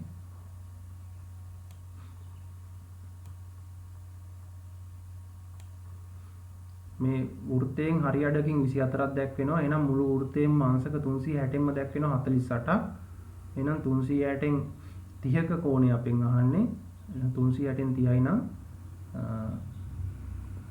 48ට කොච්චරද කියන එක අපිට බලන්න පුළුවන්. මේ 48 360න් 30න් ගුණ කරලා. ඊළඟ ගාන තියෙන්නේ භාග සංඛ්‍යා භාග පාඩම. මේක 9 සහ 10 වසර පොත්වල තියෙන පාඩම. මේකේ තියෙනවා මිනිසෙකු ගමනක් යාමේදී යා යුතු මුළු දුරෙන් 4න් එකක් බයිසිකලයෙන් ගමන් කරයි. ඉතිරි දුරෙන් 3න් දෙකක් බසයෙන් ගමන් කරයි. දැන් පළවෙනි කොටසෙන් අහන්නේ ඔහු බසයෙන් ගමන් කළ දුර මුළු දුරෙන් කවර භාගයක්ද? පළවෙනි කොටසෙන් අහන්නේ ඔහු බසයෙන් ගමන් කළ දුර මුළු දුරෙන් කවර භාගයක්ද? බසයෙන් ගමන් කළා තියෙන මොකක්ද? කොච්චර ප්‍රමාණයක්ද? මුළු දුරෙන් 4න් එකක් එයා බයිසිකලෙන් ගිහිල්ලා තියෙනවා. ඉතිරි දුරෙන් තමයි 3න් දෙකක් බසයෙන් ගිහිල්ලා තියෙනවා. එතකොට ඉතිරි දුර අපි හොයාගන්න බෑ. ඉතිරි දුර කීයද? 4න් 3යි. අන්න ඉතිරි දුර. ඉතිරි දුර 4න් 3යි. මොකද 4න් එකක් බයිසිකලෙන් ගිහිල්ලා ඉඳලා ඉතිරි වෙලා තියෙන 4න් 3යි තමයි. ඒකෙන් 3න් දෙකක්. මේකෙන් 3න් දෙකක් තමයි බසයෙන් ගිහිල්ලා තියෙන්නේ. එහෙනම් මේ ගුණ කරද්දි මේ 3ට 3 කැපෙනවා. පිළිතුර එන්නේ 4න් 2යි. මේක ඕනනම් කෙනෙකුට 2න් 1යි කියලා ලියන්නත් පුළුවන්. හරිද? හරි. ඊළඟට අහනවා බයිසිකලයෙන් ගමන් කළ දුරෙන් හරි අඩක් ත්‍රිරෝද රථයකින් ගමන් කරයි නම් ඔහු ත්‍රිරෝද රථයෙන් ගමන් කළේ මුළු දුරෙන් කවර භාගයක්ද කියලා. දැන් ආයේ අර බයිසිකලෙන් ගියපු කොටස ගැන අහනවා. බයිසිකලයෙන් ගමන් කළ දුරෙන් හරි අඩක්. බයිසිකලෙන් ගමන් කරලා තියෙන 4න් 1යි. මේකෙන් හරි අඩක් කියන්නේ මේ 4න් 1 කියන එක 2ෙන් බෙදන්න ඕන. ඒ කියන්නේ කීයද? 2න් 1ෙන් ගුණ කරන්න ඕන. හරි අඩක් කියන්නේ 4න් 1 2ෙන් බෙදන්න ඕන. නේද? ඒ කියන්නේ 2න් 1ෙන් ගුණ කරන්න ඕන. එහෙම නැත්නම් 2ෙන් බෙදනවා කියලා ලිව්වත් හරි. 2ෙන් බෙදනවා කියන්නේ 2න් 1ෙන් ගුණ කරනවා කියන එකනේ. එහෙනම් මේකට අපිට එන උත්තරේ 8න් 1යි කියලා. පැහැදිලිද? බයිසිකලෙන් ගමන් කළ දුරින් හරි අඩක් 4න් 1ේ භාගය. 4න් 1 2ෙන් බෙදන්න ඕන. 4න් 1 2ෙන් බෙදුවාම එන්නේ අපිට 8න් 1යි. ඊළඟට තුන්වෙනි කොටස අහනවා. දැන් තීරෝධ රථයෙන් ගමන් කරලා තියෙනවා කොටසක්.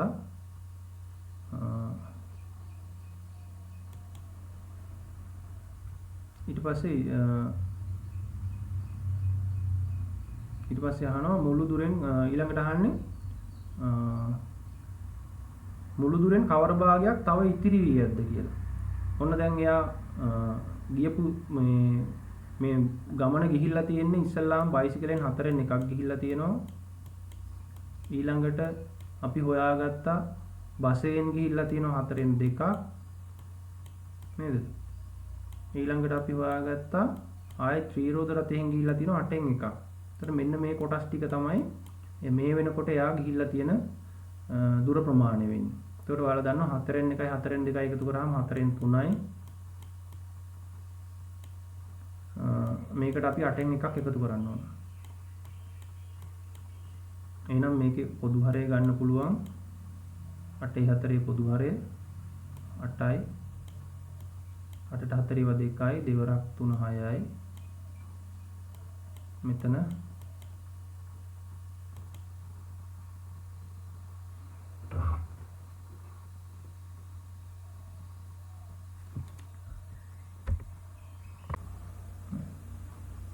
තුන්වෙනි කොටසෙන් අපෙන් ඇහුවේ මේක තුන්වෙනි කොටස ගියපු මුළු දුර නෙමෙයිනේ අහලා තියෙන්නේ. ඉතිරි වී ඇති දුර. මේ ඉඳන් අපි හොයලා තියෙන්නේ මුළු දුර. මේ අපි හෙව්වේ මොන දුරද? මේක මුළු දුර. එහෙනම් අපිට ඉතුරු වෙලා තියෙන දුර කියන්නේ ඉතිරි වී ඇති දුර කියන්නේ ඉතිරි කොටස 8න් 7ක් ගිහිල්ලා තියෙනවා. එහෙනම් ඉතුරු කොටස 8න් 1යි. ඒ කියන්නේ අපිට ඒක ලියන්න පුළුවන් මේ සම්පූර්ණ කොටස් ටික එකකින් අඩු කරනවා කියලා ලියන්නත් පුළුවන්. එහෙම නැත්නම් මෙතන ලියන්න පුළුවන් ඉතිරි දුර කියන්නේ ඉතිරි දුර සමාන වෙනවා 1 අඩු කිරීම 8න් 7. නැත්නම් ඉතින් ඔයාලට ලියන්නත් පුළුවන් මේක මෙහෙම 8න් 7යි. ඒ කියන්නේ උත්තරේ 8න් 1යි. මේ උඩ එක ලියනකොට ලියන්න ඕන දැන් මුළු දුර කියලා ලියන්න ඕන මේ ලියපු මුළු දුර. ඊට පස්සේ 8න් 7යි කියලා උත්තරේ ලියනවා. ඊට පස්සේ ඉතිරි දුර. ඉතිරි දුර කියන්නේ 8න් 7ක් ගිහිලා තිනවා. එහෙනම් 8න් 1යි. ඊට පස්සේ කියනවා එම ඉතිරි දුර ඔහු පයින් ගමන් කරයි. ඒ කියන්නේ මේ ඉතුරු 8න් 1 පයින් ගමන් කරනවලු. පයින් ගමන් කළ දුර කිලෝමීටර් 3ක් නම් මුළු දුර හොයන්න කියලා කියනවා. එහෙනම් 8න් 1ක දුරක් සමාන වෙනවා කිලෝමීටර් 3ට.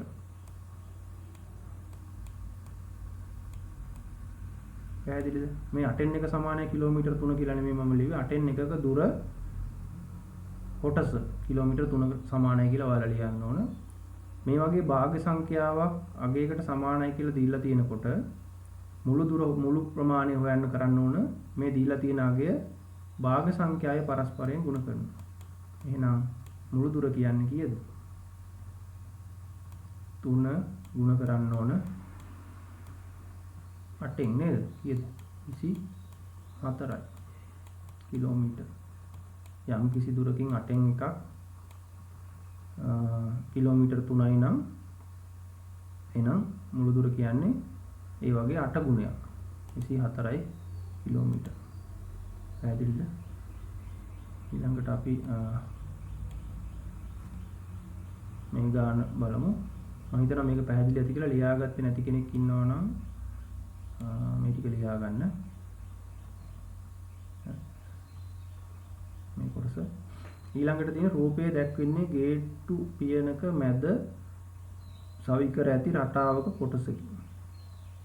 එම කොටස අරේ 28ක් වන කේන්ද්‍රික ඛණ්ඩයකින් සහ අරේ සෙන්ටිමීටර 56ක් වන සමාන කේන්ද්‍රික ඛණ්ඩ දෙකකින් සමන්විත වේ.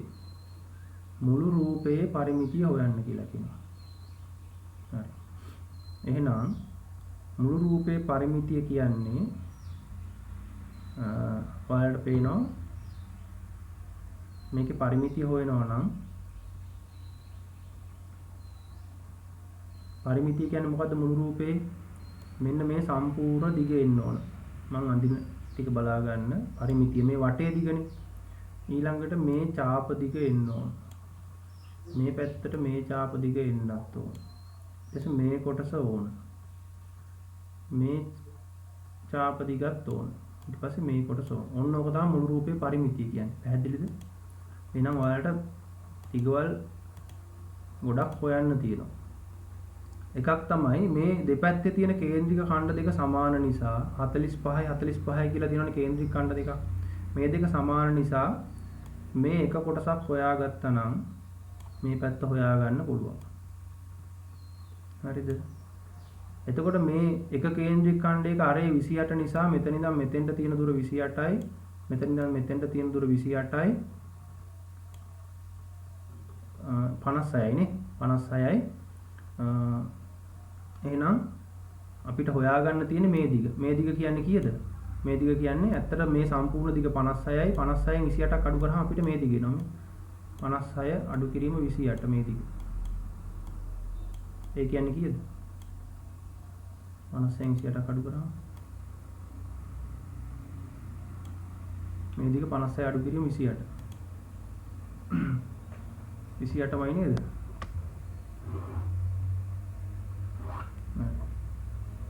26යි නේද?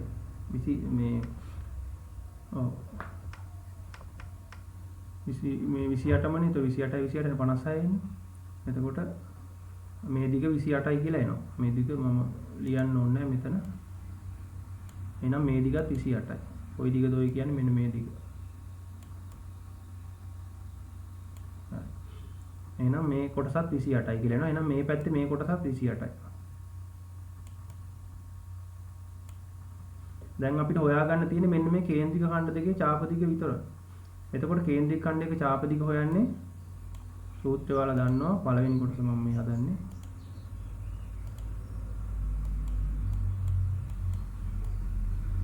තුන්සිය 60න් θ ගුණ කිරීම 2πr. එහෙනම් පළවෙනි මේ ඔයාලා ලියන්න ඕන. දැන් මේ කොටස් දීලා තියෙනවනේ C B A කියලා. මම ලියන්නේ C චාප දිග. C කේන්ද්‍රික ඛණ්ඩයේ චාප දිග. මේක සමාන වෙනවා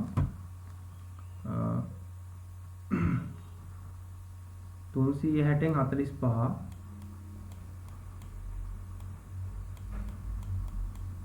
මේක කෙනෙකුට 360න් 45 8න් 1යි කියලා දාන්න කෙනෙකුට කෙලින්ම ලියන්න පුළුවන් 8න් 1යි කියලා. ගුණ කිරීම 2යි 5 කියන්නේ 22 බෙදීම 7යි.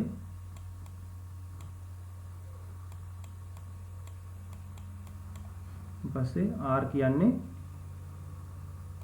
කීයද 56යි නේද? අරේ 56යි. එහෙනම් මේක සුළු කරාම අපිට නම් මෙතන උත්තරේ 8යි. මෙතන 7න් බෙදුනහමත් 8යි. 56ට 7 ඒවා. මේ 8ට මේ 8 කැපිලා යනවා. කීයද චාප දිග ඉන්නේ? 44යි නේද? සෙන්ටිමීටර්.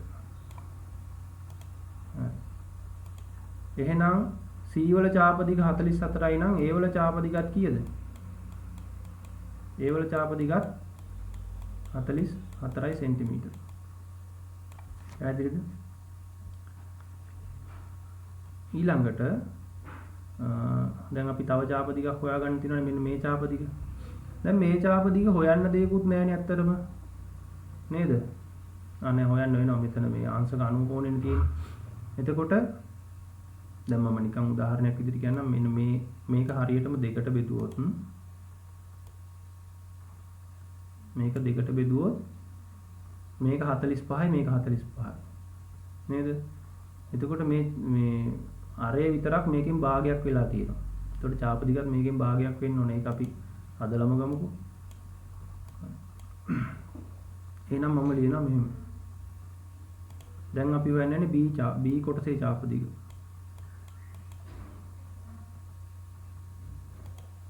B කොටසේ චාප දිග කියන්නේ 360න් 45 ගුණ කිරීම 2 ගුණ කිරීම 22 බෙදීම 7 360න් 45 නේ මෙතන 90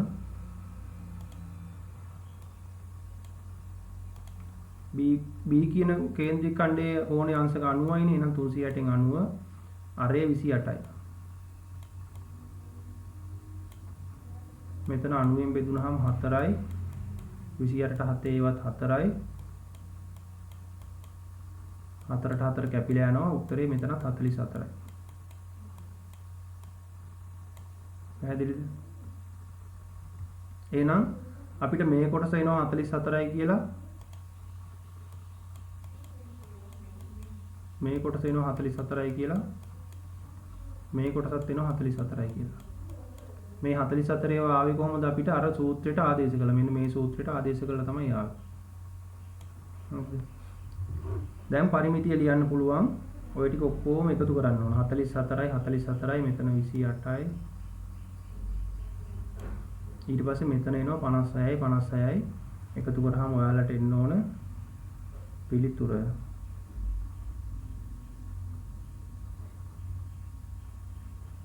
300ක් එන්න ඕන. මේ පිළිතුර ආවද බලන්න.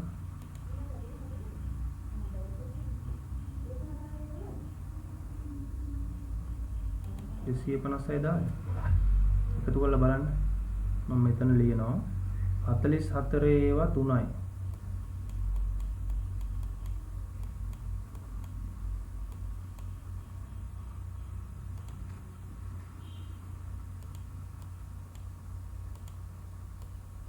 හතර ඒවා 3ක් තියෙනවා. මේකට එකතු කරන්න ඕන 28 ඒවා 2යි.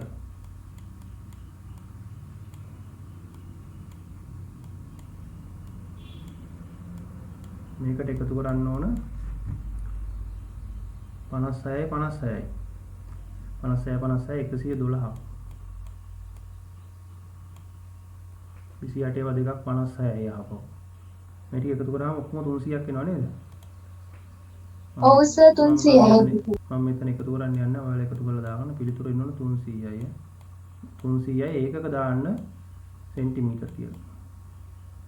ගත්ත විදිය තමයි මේ කොටස් තුනටම අපි 360න් θ ගුණ කිරීම 2πr කියන එක දාලා ආදේශ කරලා තමයි උත්තරේ ගත්තේ. එතකොට වෙනස් වෙන්නේ එකක අරය 56ක් වෙනවා මේ කොටස් දෙකක. මේ මැද තියෙන කේන්ද්‍රික ඛණ්ඩයේ අරය 28ක් වෙනවා සහ කෝණයේ අංශක 90ක් වෙනවා. අනිත් දෙකේ කෝණය 45යි. මේ 45න් දෙකේම හොයන්න යන්න ඕනේ. එකක හෙව්වට පස්සේ අනිත් එක හොයන්න පුළුවන් 44යි කියලා. ඒකම අපිට දාන්න පුළුවන්. මැද කේන්ද්‍රික ඛණ්ඩයේදී අපි කරේ ඒක වෙනම හපව හෙව්වා. ඊළඟට B කොටසේ වර්ගඵලය ගණනය කරන්න කියලා කියනවා. B කොටසේ වර්ගඵලය. B කොටස කියන්නේ මොකද්ද? මැද කොටස. මැද කොටසේ වර්ගඵලය. ඒත් වර්ගඵලය හොයන්නේ කොහොමද අපි? වර්ගඵලය ලියන්නේ මේ සූත්‍රයෙන් දෙවෙනි එක. කේන්ද්‍රික ඛණ්ඩයක වර්ගඵලය කියන්නේ 360න් θ ගුණ කිරීම 5r වර්ග. නේද? 360න් θ ගුණ කිරීම 5r වර්ග. එතකොට 360න් θ කියන්නේ මම දැන් කලිනුත් ආදේශ කරා අංශක 90නේ. එතකොට මෙතෙන්ට එන්නේ 360න් 90.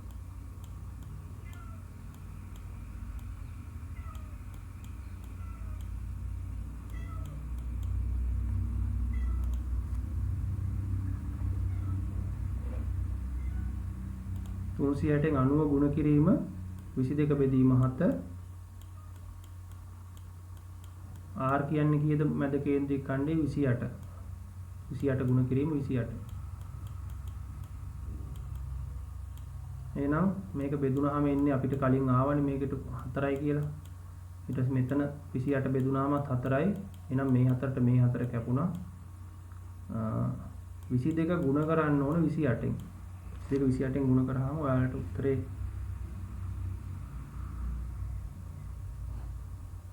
එන්න ඕන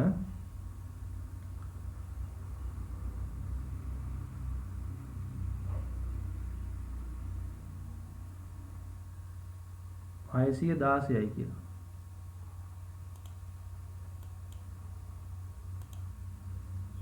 वर्ग सेंटीमीटर මෙතෙන්ට එන්න ඕන 616යි वर्ग सेंटीमीटर.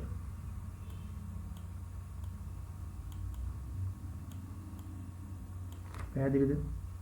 ඊළඟට අපෙන් අහනවා මුළු කොටසේ වර්ගඵලය. ඊළඟට අහන්නේ මුළු කොටසේ වර්ගඵලය. මුළු කොටසේ වර්ගඵලය හොයන්න නම් මේ කේන්ද්‍රික ඛණ්ඩ දෙකේ වර්ගඵල දැනගෙන ඉන්න ඕන. නේද? එහෙනම් ඊළඟට අහන්නේ මුළු කොටසේ වර්ගඵලයනේ. මම මෙතන හතරවෙනි කොටස හදන්නම්. කේන්ද්‍රික ඛණ්ඩ ඉතුරු කේන්ද්‍රික ඛණ්ඩ දෙකේ වර්ගඵල හොයන්න ඕන. එතකොට ඉතුරු කේන්ද්‍රික ඛණ්ඩයේ වර්ගඵලය අපිට C සහ A කොටස් වල වර්ගඵලයන් හොයන්න පුළුවන්. මේ දෙක සමාන වෙනවනේ. නේද? එහෙනම් අපි C කොටසේ වර්ගඵලය හොයුවොත්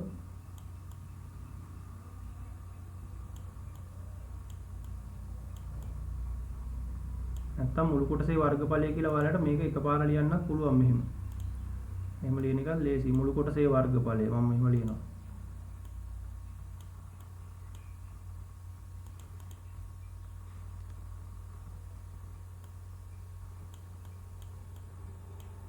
මුළු කොටස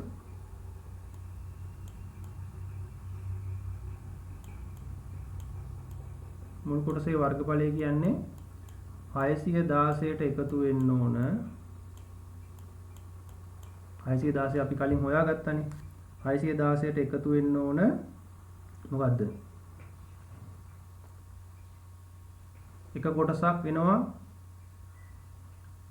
8න් 1යි නේද අපි 360න් θ 8න් 1යි මම මේකට එකපාරම ආදේශ කරනවා 360න් θ කියන්නේ මේ අංශක 45 වෙන කෝණයේ අනුපාතය 8න් 1යි ඊට පස්සේ එනවා 22 බෙදීම 7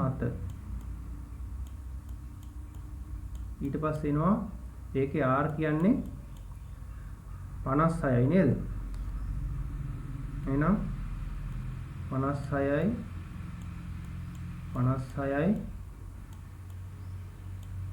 මේ වගේ කොටස් කීයක් තියෙනවද මේ තියෙන්නේ අංශක 45ක් වෙන කේන්ද්‍රික ඛණ්ඩයක වර්ගඵලය පැහැදිලිද අංශක 45ක් වෙන කේන්ද්‍රික ඛණ්ඩයක වර්ගඵලය ඒ වගේ කොටස් කීයක් තියෙනවද දෙකක් තියෙනවා එහෙනම් ඔන්නේ කොටස් දෙකේම වර්ගඵලය ඒකට එකතු වෙන්න ඕන අපි කලින් හොයාගත්ත අර මැද තියෙන කේන්ද්‍රික ඛණ්ඩයේ වර්ගඵලය මෙන්න මේක එකපාර ওই විදිහට ලියන්න පුළුවන් මේ තියෙන්නේ මොකද්ද මේ ලියලා තින්නේ 360න් මම අපව මේක කියන්නම් 45 ගුණ කිරීම 360න් 45 ගුණ කිරීම මේ 2πr වර්ග කියන එකනේ මේ තියෙන්නේ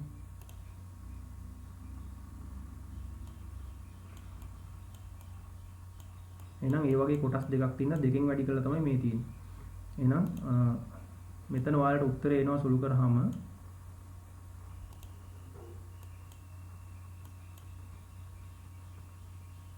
මේක බෙදෙනවා 56 8යි මේ 8ට මේ 8 කැපිලා යනවා 22 56න් ගුණ කරලා දෙකෙන් ගුණ කරනවා එහෙනම් 616ට එකතු වෙනවා 22 56න් ගුණ කරලා දෙකෙන් ගුණ කරාම බලමු කීයද කියලා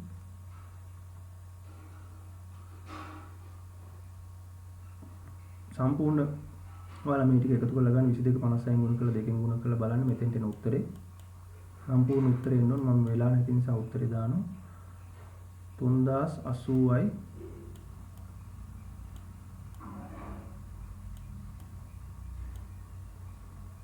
වර්ග සෙන්ටිමීටර්.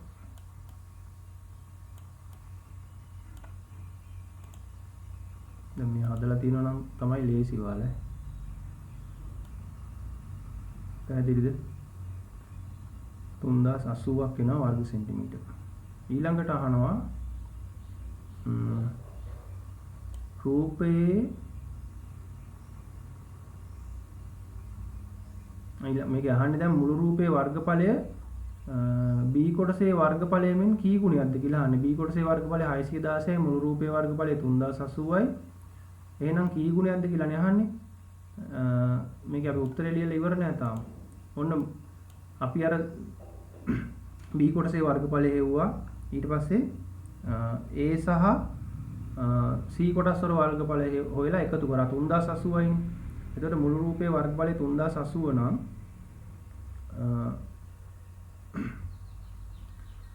මේක කී ගුණයක්ද කියලා අහන්නේ. 3080 616න් බෙදන්න ඕන. 616න් බෙදුවාම කීයද එන්නේ?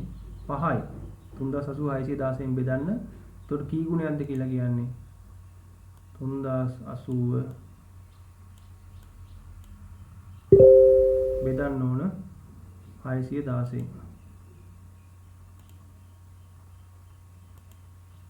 3080 බෙදීම 616.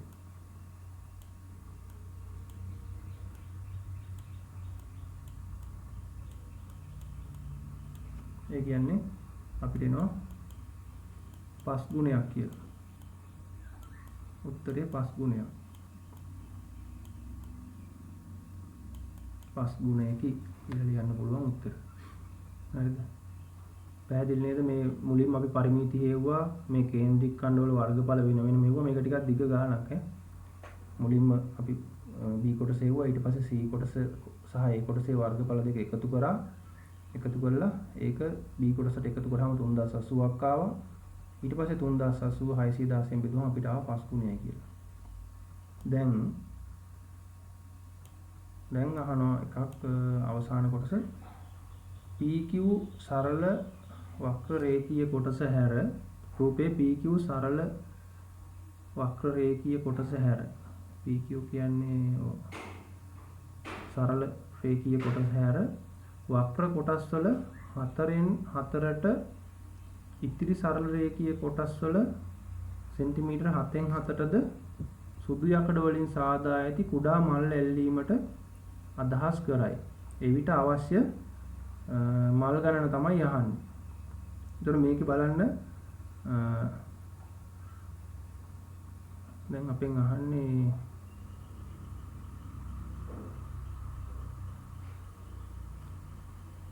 වක්‍ර කොටස් වලට සෙන්ටිමීටර 4න් 4ට 44 අපි 4න් බෙදුවොත් කීයද එන්නේ? කොටස් කීයක් තියෙනවද?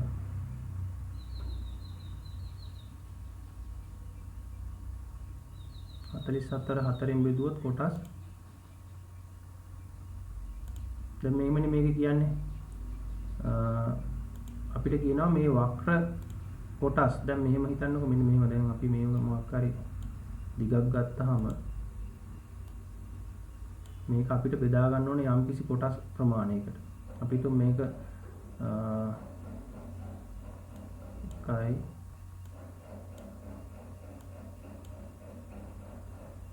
මෙතන ඉඳන් මෙතෙන්ට එක කොටසයි. එතකොට මේම අපි හිතමු මේ විදිහට දැන් ඔයාලට මේක පැටලෙනවා මේ කියන්නේ. මෙතන කොටස් 4න් 4 හිතන්නකෝ බලන්න. දැන් 44 4න් බෙදුවාම 11යි. හරිද? හැබැයි කොටස් 12ක් තියෙනවා මේක ඇතුලේ.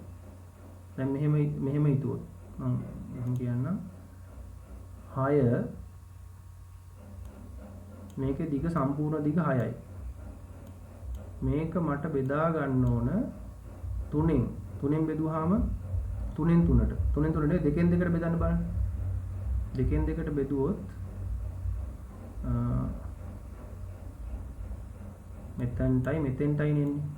මොන බලන්න. දැන් මම මේ 6 කියන එක 2න් 2ට බෙදුවා. 2යි 2යි 2යි. පැහැදිලිද? දැන් මෙතන කෑලි කීයක් වෙනවද? මෙතන 1යි, මෙතන 1යි, මෙතන 1යි, මෙතන 1යි. ඒ කියන්නේ දැන් මෙතෙන්ට මල් අල්ලනවා නම් මල් 4ක් ඕන. පැහැදිලිද? දැන් මේ රේඛාවට අපි මල් අල්ලනවා නම් මෙතෙන්ට එක මලයි මෙතෙන්ට එක මලයි මෙතෙන්ට එක මලයි මෙතෙන්ට එක මලයි ඕන වෙනවා. ඒ කියන්නේ 44 4ෙන් බෙදුවොත් 11යි නම් ඔක්කොම මල් කීයක් ඕන වෙනවද? මෙතන ඉඳන් මේ කෙළවරට යනකම් 12ක් ඕන. මෙතන ඉඳන් මෙතෙන්ට එනකම්ම මල් 12ක් ඕන. ඒ වගේම තමයි මෙතන ඉඳන් මෙතෙන්ට එනකම් මල් 12ක් ඕන. ඒ වගේම මෙතන ඉඳන් මෙතෙන්ට එනකම් මල් 12ක් ඕන. එහෙනම් මේ වක්‍ර කොටස් වලට ඕන මල් ගාන කීයද? 12 ඒවා 3ක්. ඒ කියන්නේ කීයද? 12 ඒවා 3ක් කියන්නේ 36යි. එහෙනම් මල් 36ක් යනවා එතෙන්ට. පැහැදිලිද? මේ කොටසේ ඉඳන් මෙන්න මම මේ ආපහු අඳින කොටසට මෙතෙන්ට මල් 12යි. 4ෙන් 4ටනේ. මෙතෙන්ට මල් 12යි. මෙතෙන්ට මල් 12යි. එතකොට යනවා ඔක්කොම 36ක්. පැහැදිලිද? මම මේක මකලා ආපහු ලියන්නම්. ඊට පස්සේ කියනවානේ මෙන්න මේ රේඛීය කොටස් වලට යනවා කියලා මෙන්න මේ රේඛීය කොටස් දෙක තියෙනවානේ මෙතන 28ක දිගක්. ඒවා 7ෙන් 4නේ යන්නේ. එතකොට 28 7ෙන් බෙදුවාම කීයද? 28 7ෙන් බෙදුවාම 4යි.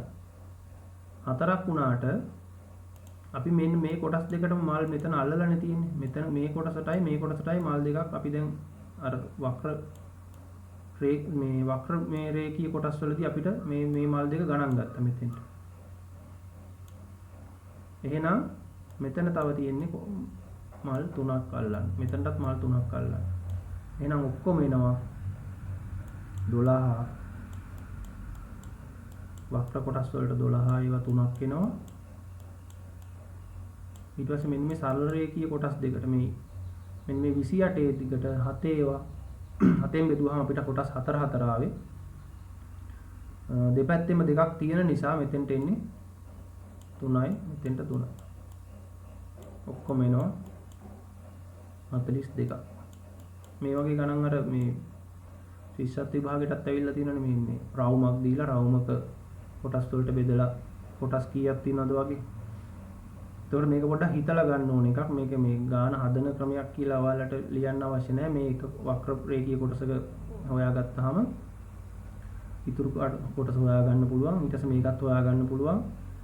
හැම වෙලේම අර මොනවා හරි මල් හරි කණු හරි මොනවා හරි හිටවනවා නම් පොඩි හිටවනවා කියලා තියෙනවා. ඒ වගේ වෙලාවක කොටස් ගාන බෙදුවාම ඊට වඩා එකක් වැඩිපුර ඕන. මොකද මේ කෙලවරවල් දෙකටම එන නිසා මෙහෙම. ඒකයි මම ඔයාලට ඇඳලා පෙන්නුවේ. එතකොට අර බෙදලා එන ගානට වඩා එකක් වැඩියෙන් තමයි එන්නේ. මේක සම්පූර්ණ වෘත්තයක් වගේ වුණා නම් මේ ඊට වඩා වෙනස්. එතකොට එකක් වැඩිපුර එන්නේ නැහැ. අර සමානව එනවා.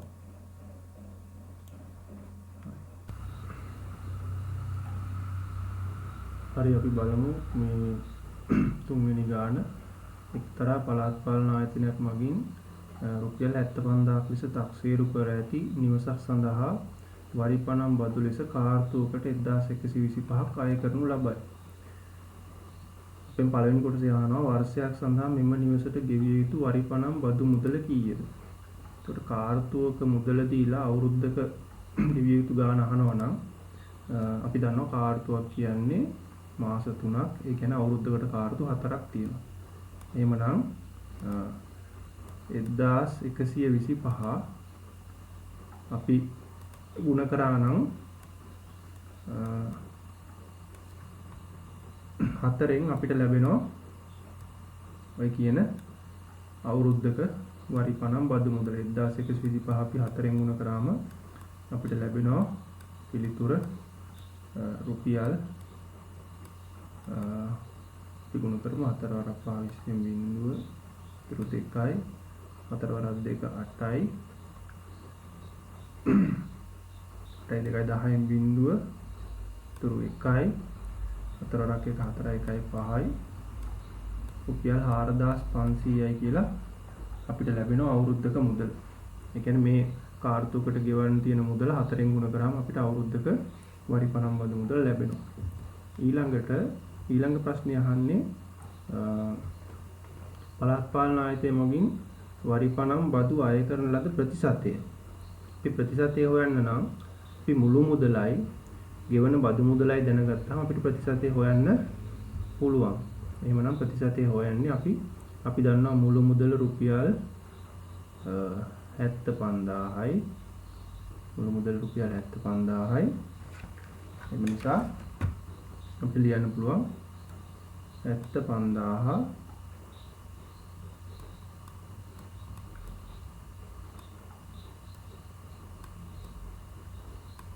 75000ට රුපියල් 4500 නවා.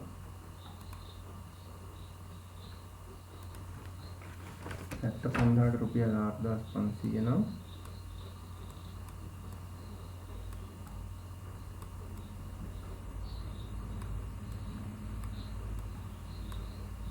පන්දාට 4500 නම්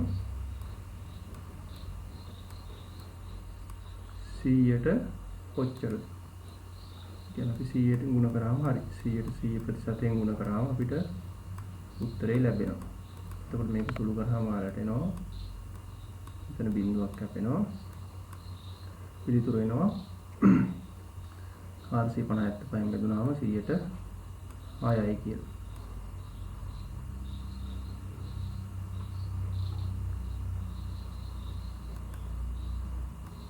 6යි කියලා අපිට ප්‍රතිශත එනවා.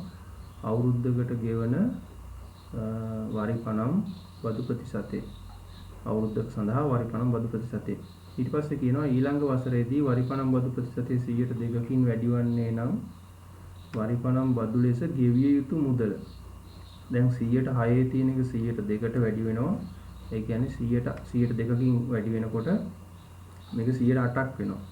එහෙනම් 108ක් වෙනවා නම් දැන් අහන්නේ 108ක් වෙන වෙලාවෙදී ගෙවන්න ඕන බදු මුදල. එහෙනම් 106ක් තියෙන වෙලාවෙදී රුපියල් 4500ක් ගෙවුවා.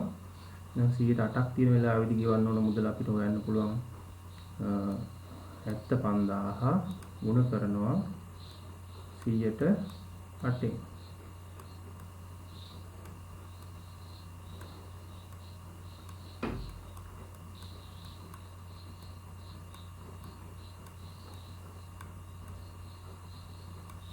එතකොට අපිට පිළිතුර එනවා 550න් ගුණ කරාම රුපියල් 6000යි කියලා එනවා.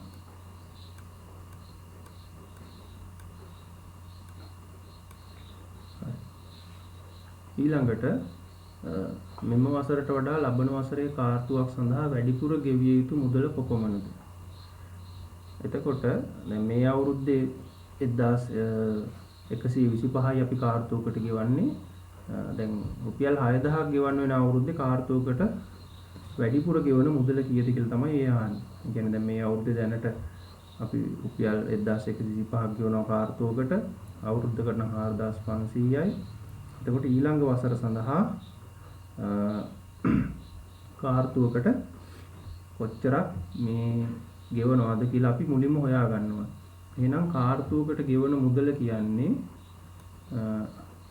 6000 අපි බෙදන්න ඕන 4ෙන්.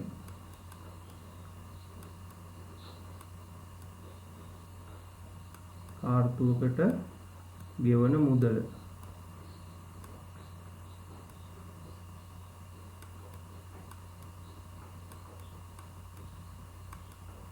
කාර්තුවකට ගෙවන මුදල කියන්නේ 6000 බෙදීම 4. ඒ කියන්නේ උත්තරේ රුපියල් 1500යි. එහෙනම් ලබන අවුරුද්ද 1500ක් ගෙවන්න තියෙනවා. එහෙනම් ඊළඟ අවුරුද්ද ගෙවන මුදල කියන්නේ 1000 මේ අපි වෙනස හොයන්න නම් මොකද කරන්න ඕන? මේ අවුරුද්දේ මුදල ලබන අවුරුද්ද ගෙවන්න තියෙන ගාණෙන් අඩු කරනවා. එතකොට අපිට එනවා 1500න් 1125ක් අඩු කරාම අපිට ලැබෙනවා රුපියල් 375යි කියලා. එතකොට කලින් අවුරුද්දේ මේ අවුරුද්දේ 1125යි ඊළඟ අවුරුද්දේ 1500 එන වෙනස රුපියල් 375යි කියලා එනවා. ඊළඟට තියෙනවා B කොටස වැල් පොලි සම්බන්ධ ගාන රුපියල් 108ක් වැල් පොලියක් ගෙවන මූල්‍ය ආයතනයේ රුපියල් 50000ක මුදලක් තැන්පත් කරයි. වසර දෙකකට පසු ඔහුට පොලිය වශයෙන් ලැබෙන මුළු මුදල කොපමණද? එහෙනම් අපි මුලින්ම අවුරුද්දකට පොලිය හොයන්න ඕන. අවුරුද්දකට පොලිය කියන්නේ 50000 ගුණ කිරීම 108. පළමු වසර සඳහා පොලිය. මේ තියෙන්නේ පළමු වන වසර සඳහා.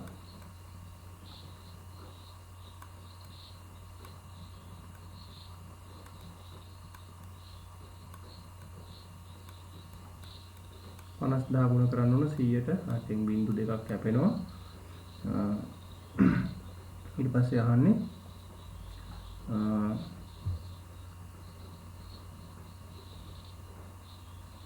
අපි මේක ගුණ කරාම අපිට ලැබෙනවා රුපියල් 0.0 රුපියල් 4000යි නේද? එහෙනම් රුපියල් 4000ක් ලැබෙනවා පළවෙනි වසර සඳහා. එහෙනම් දෙවන වසර සඳහා දෙවන වසර අවසානයේදී අපිට ගන්න පුළුවන් දෙවන වසර සඳහා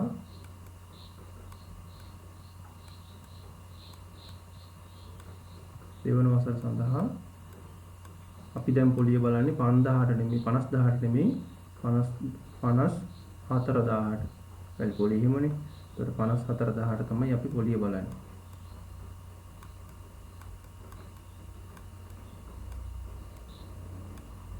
මේක ගුණ කරනවා 100ට 8ෙන්. ඒතර මෙතන බිංදු දෙකක් ලැබෙනවා. අපි මේ ගුණ කරොත් 0යි වරක් 32යි ඉතුරු 3යි වසරකට 4යි 42යි. එහෙනම් දෙවනි වසරේදී අපිට ලැබෙනවා 4220ක්. ඒතර 4220යි දෙවන වසරේදී පළවෙනි වසරේදී 4000යි. එහෙනම් ඔක්කොම මුදල 8220යි.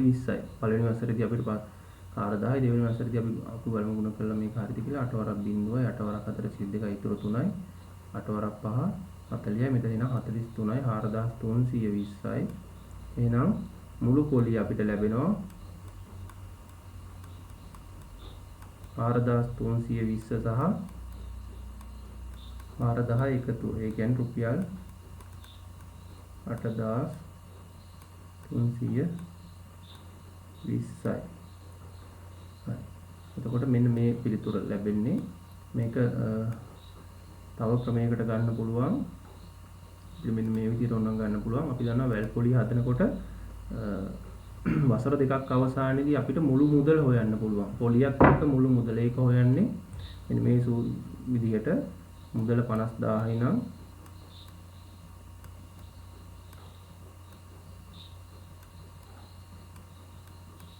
අවුරුද්දක් අවසානයේ මුළු පොලිය 100ට 108යි. රුපියල් 100ක් නම් 108ක් ලැබෙනවා. එහෙනම් අවුරුදු දෙකකට අපි නැවතත් මේ මුදල 100ට 108ෙන් ගුණ කරනවා. මේ විදිහට වසර ඕනම ගානකට මුළු මුදල අපිට හොයන්න පුළුවන්. එතකොට මේ මුළු මුදල වසර 3කට නම් නැවතත් අපි 100ට 108ෙන් ගුණ කරනවා. මොකද ඒකට හේතුව අපි 100ක එකකට රුපියල් 108ක් ගෙවනවනේ. පොලිය කියන්නේ 108ක පොලියක් කියන්නේ. එතකොට 50000 100ට 108ෙන් ගුණ කරාම අපිට තව මුළු මුදල. ඊට පස්සේ නැවතත් අපි ඒ එන මුදල 100ට 108ෙන් ගුණ කරාම ආයෙත් අපිට එනවා ඊළඟ අවුරුද්දේ මුළු මුදල. ඒ විදිහට අපිට අවුරුදු ගානක මුළු මුදල හොයන්න පුළුවන්. ඒතකොට මෙතන උත්තරේ එනවා මේක සුළු කරාම මෙතන 0.2යි මෙතන 0.2යි මෙතන 0.2යි සුළු කරාම මේක 108ට 108ෙන් ගුණ කළා 5න් ගුණ කළාම ඔයාලට එනවා 58320ක්. මේ එන්නේ අවුරුදු දෙකක් අවසානයේ මුළු මුදල. එහෙනම් අපි තැන්පත් කරලා තියෙන 50000යි 8320ක් වැඩිපුර ලැබිලා තියෙනවා. ඒ කියන්නේ මුළු පොලිය අපිට ලියන්න පුළුවන් 8320යි කියලා මේ මුදලම අපිට ලැබෙනවා. ඊළඟට ඊළඟ ගානට යමු. ඊළඟ ගානේ තියෙන්නේ එක්තරා පාසලක 11 වෙනි සිසුන් පිරිසකට තම නිවසේ සිට පාසලට පැමිණීමට ගතවන කාලය පිළිබඳ තොරතුරු පහත දැක්කේ. ඊපස්සේ තියෙනවා 5 10 යනුවෙන් අදහස් කරන්නේ 5 අයිති වෙන සහ 10 අයිති නොවන පන්ති ප්‍රාන්තරයක්. ඒ කියන්නේ මේ 5 10 කියන එකේ තේරුම 5 6 7 8 9 කියන ඒවා තමයි මේ පන්ති ප්‍රාන්තරයට අයිති වෙන්නේ. 10 අයිති වෙන්නේ නැහැ. 10 15 කියන එකේ තේරුම 10 11 12 13 14 කියන ඉලක්කම් අයිති වෙනවා. සංඛ්‍යා අයිති වෙනවා. ඒකට අපිට කියන්නේ සමුචිත සංඛ්‍යාත වක්‍රය අඳින්න කියලා. සමුචිත කියන්නේ සමුචිත කියන වචනේ තේරුමම එකතුව කියන එක. එහෙනම් සමුචිත සංඛ්‍යාත කියන්නේ සංඛ්‍යාතේ තීරුවේ එකතුව. එහෙනම් සංඛ්‍යාත තීරුව අපි 15ට එකතු කරන් යන්න ඕනේ. එතකොට මෙතෙන්ට එන්නේ 3. ඊළඟට අපි මේ සංඛ්‍යා දෙක එකතු කරනවා 4යි 3යි 7යි. 7ට 6ක් එකතු කරනවා 13යි. 13ට 12ක් එකතු කරාම 25යි. 25ට 10ක් එකතු කරාම 35යි. ඊට පස්සේ 35ට 3ක් එකතු කරාම 38යි. 38ට දෙකක් එකතු කරාම 40යි. එතකොට ඔන්න සමුචිත සංඛ්‍යා තීරුව අපි සම්පූර්ණ කරා පළවෙනි කොටසට අදාළ පිළිතුර. ඊළඟට තියෙනවා වගුවේ සමුචිත සංඛ්‍යා තීරය සම්පූර්ණ කරන්න. ඊට පස්සේ කියනවා දී ඇති කොටු දැල මත අක්ෂ නම් කරමින් ඉහත වගුවට අදාළ සමුචිත සංඛ්‍යාත වක්‍රය අඳින්න. එතකොට සමුචිත සංඛ්‍යාත වක්‍රයක් අඳිනකොට අපි හැම වෙලෙම භාවිතා කරන්නේ අපි මේ හොයාගත්ත සමුචිත සංඛ්‍යාත කියන එක අපි මේ උඩ තීරුවට ගන්නවා. මෙන්න මෙහෙම මේ පැත්තට අපි ගන්නවා සමුචිත සංඛ්‍යාතය.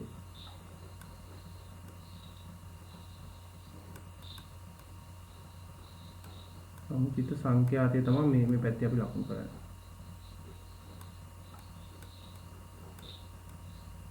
ඊට පස්සේ මේ පැත්තට අපි ගන්නවා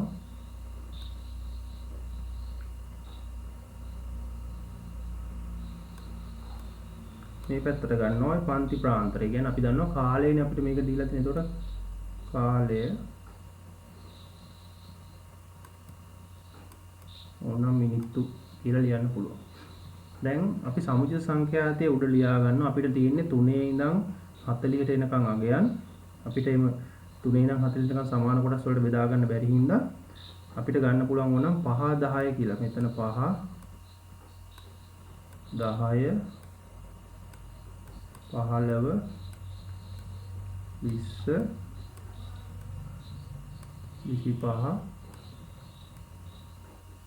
30 35 40 කියලා මේ විදිහට අපිට සංඛ්‍යා ටික ලියා ගන්න පුළුවන්. එතකොට මෙන්න මේක මතක තියාගන්න. හොඳට මේ තීරුවට අපි ගන්න පන්ති ප්‍රාන්තරවල අපි කියනවා මේ ඉහළ සීමාව. මෙන්න මේ සීමාව තමයි අපි ගන්න සමුචිත සංඛ්‍යාත වක්‍රය අඳින්න. මෙන්න මේ අගයන් ටික තමයි අපි භාවිතා කරන්නේ. එතකොට අපි මෙතන අපිට 5 ඉඳන් යන්න පුළුවන් 5 10 15 20 25 ඊට පස්සේ 30 35 40 කියලා මෙහෙම එනවා. දැන් අපි මෙන්න මේ ලක්ෂ ලකුණු කරන්න ඕන 10ේදී 10ේදී අපිට එනවා 3යි කියලා. ඒ කියන්නේ 10 තීරුවේ 3 කියන්නේ මෙන්න මේ හරිය මෙතන. ඊට පස්සේ 15ේදී ඔයාලට පේනවා 15ේදී කීයද තියෙන්නේ 7යි. ඒතර 15ේදී 7යි කියන්නේ අපි 15 කියන තීරුව දිගේ උඩට ගිහිල්ලා 7 තියෙන්නේ 10ට 15න් මේ හරිය. ඊට පස්සේ 20ේදී අපිට එනවා 13යි කියලා. එනම් 15ට පොඩ්ඩක් 15න් දෙකක් 15න් මේ කොටු ගාන ගණන් කරලා ගන්න පුළුවන්. ඊට පස්සේ 20 ඊට පස්සේ 25ේදී 25යි. නම් 25 කියන තීරුවේදී තියෙන්නේ හරියට මෙන්න මෙතන.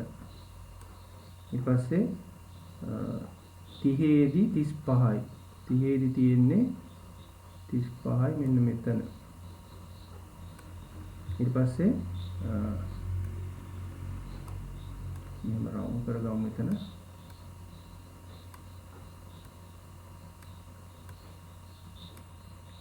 30 දී ඊට පස්සේ 35 දී තියෙන්නේ 38යි. 35 දී 38යි කියන්නේ 40ට අඩුයි. මෙතන ඊට පස්සේ 40 දී හරියටම 40යි කියලා එනවා මෙන්න මෙතෙන්ට. එහෙනම් අපේ සමුච්ච සංඛ්‍යාත වක්‍රය ඉන්නේ බිඳුවේ නම් අපි අඳින්නේ මේ විදියට මේක සුමට වක්‍රයක් වෙන්න ඕන. අඩි රූල් නැතුව අපි එක තනි රේඛාවකින් අඳින රූල භාවිතා කරන්නේ නැතුව අඳින සුමට වක්‍රයක් විදියට තමයි අඳින්නේ. ඊට පස්සේ මේකේ අපිට කියනවා සමුච්ච සංඛ්‍යාත වක්‍රය ඇසුරෙන් පාසලට පැමිණීමට ගත වූ මධ්‍යස්ථ කාලය සොයන්න. ඒකට මධ්‍යස්ථය අපි හොයනකොට අපි මුලින්ම ගන්නෙ මේ සංඛ්‍යාත තීරුවේ තියෙන අය ගණන් ටික. එතකොට අය ගණන් තියෙන්නේ අපිට 40යි. එතකොට මධ්‍යස්ථය කියන්නේ දැන් මෙතන අපි හැම වෙලෙම මේ සමුච්ච සංඛ්‍යාත වක්‍රයත් එක්ක මේ මධ්‍යස්ථය සහ මේ චතුර්ථක හොයනකොට අපි ගන්නෙ අය ගණන් ප්‍රමාණය අපි ගන්නවා. අය ගණන් ගාන අපි දන්නවා.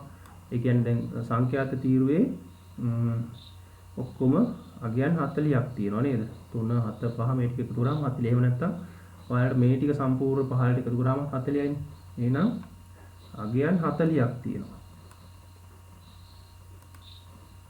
එතකොට අගයන් 40ක මධ්‍යස්ථය කියන්නේ ඒ කියන්නේ හරියටම මැද. අගයන් 40ක් වේලියට ලිව්වට පස්සේ හරි මැද. ඒ කියන්නේ අපි දන්නවා දැන් මේ විදිහට ලිව්වහම 40 කියන්නේ 40 අපි මධ්‍යස්ථය හොයද්දී මේක ಗುಣ කරනවා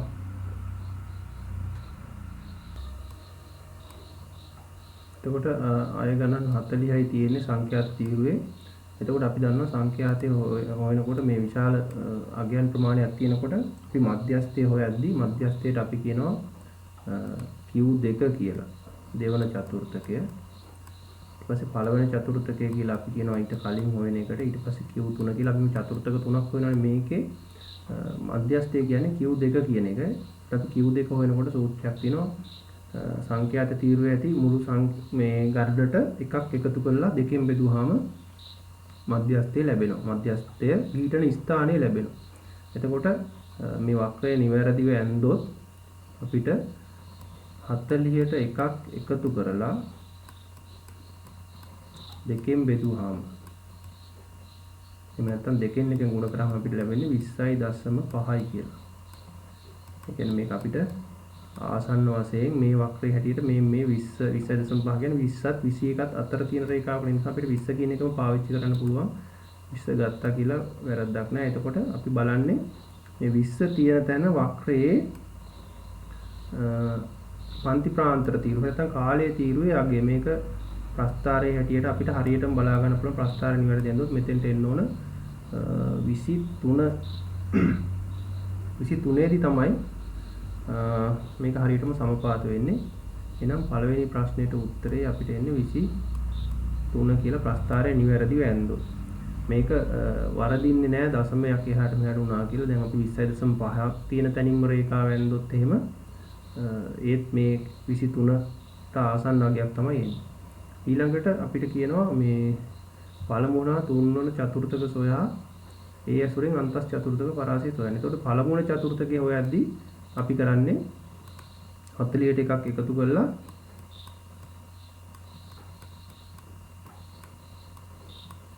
හතරෙන් එකෙන් ගුණ කරනවා. කලින් අපි කරේ දෙකෙන් එකෙන් ගුණ කරපු එකනේ. ඒ කියන්නේ 41 හතරෙන් බෙදනවා. 41 හතරෙන් බෙදුවාම ඒ කියන්නේ එන්නේ හරියටම ගත්තොත් 10යි 10 දශම ගානක් 10ට කිට්ටු ගානක්. එතකොට අපිට තුන්වන චතුර්ථකයේ විදිහට මේ 30 කියන අගය ගන්න පුළුවන්. ඒ කියන්නේ තුන්වන චතුර්ථකය කියන්නේ මේ ඉතුරු කොටසේ හරියටම මැද තියෙන අගය. එතකොට අපිට 30 ගන්න පුළුවන්. එතකොට 30 තියෙන තැනට අපි ඇවිල්ලා මෙහෙම පහළට රේඛාවක් ඇඳාම අපිට මේක සමපාත වෙනවා. දැන් මම මේ ලිව්වේ මේක තුන්වෙනි චතුර්ථකය පළවෙනි එක නෙමෙයි. ඒ කියන්නේ මේක අපි හතර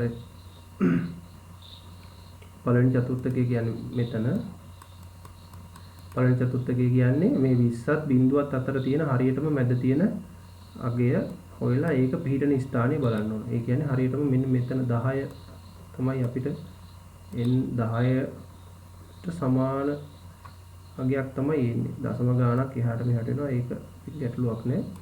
එතකොට මෙන්න මේ ස්ථානේ. ඒ කියන්නේ 15 34 අගයක් හරියටම එන්න ඕන 17.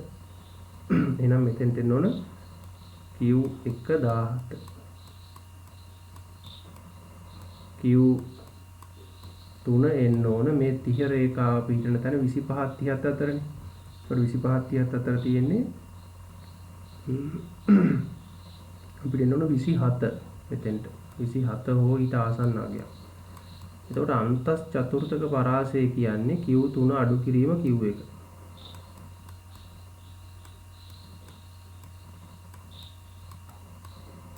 මේක සමාන වෙනවා 27න් 27 අඩු කිරීම 17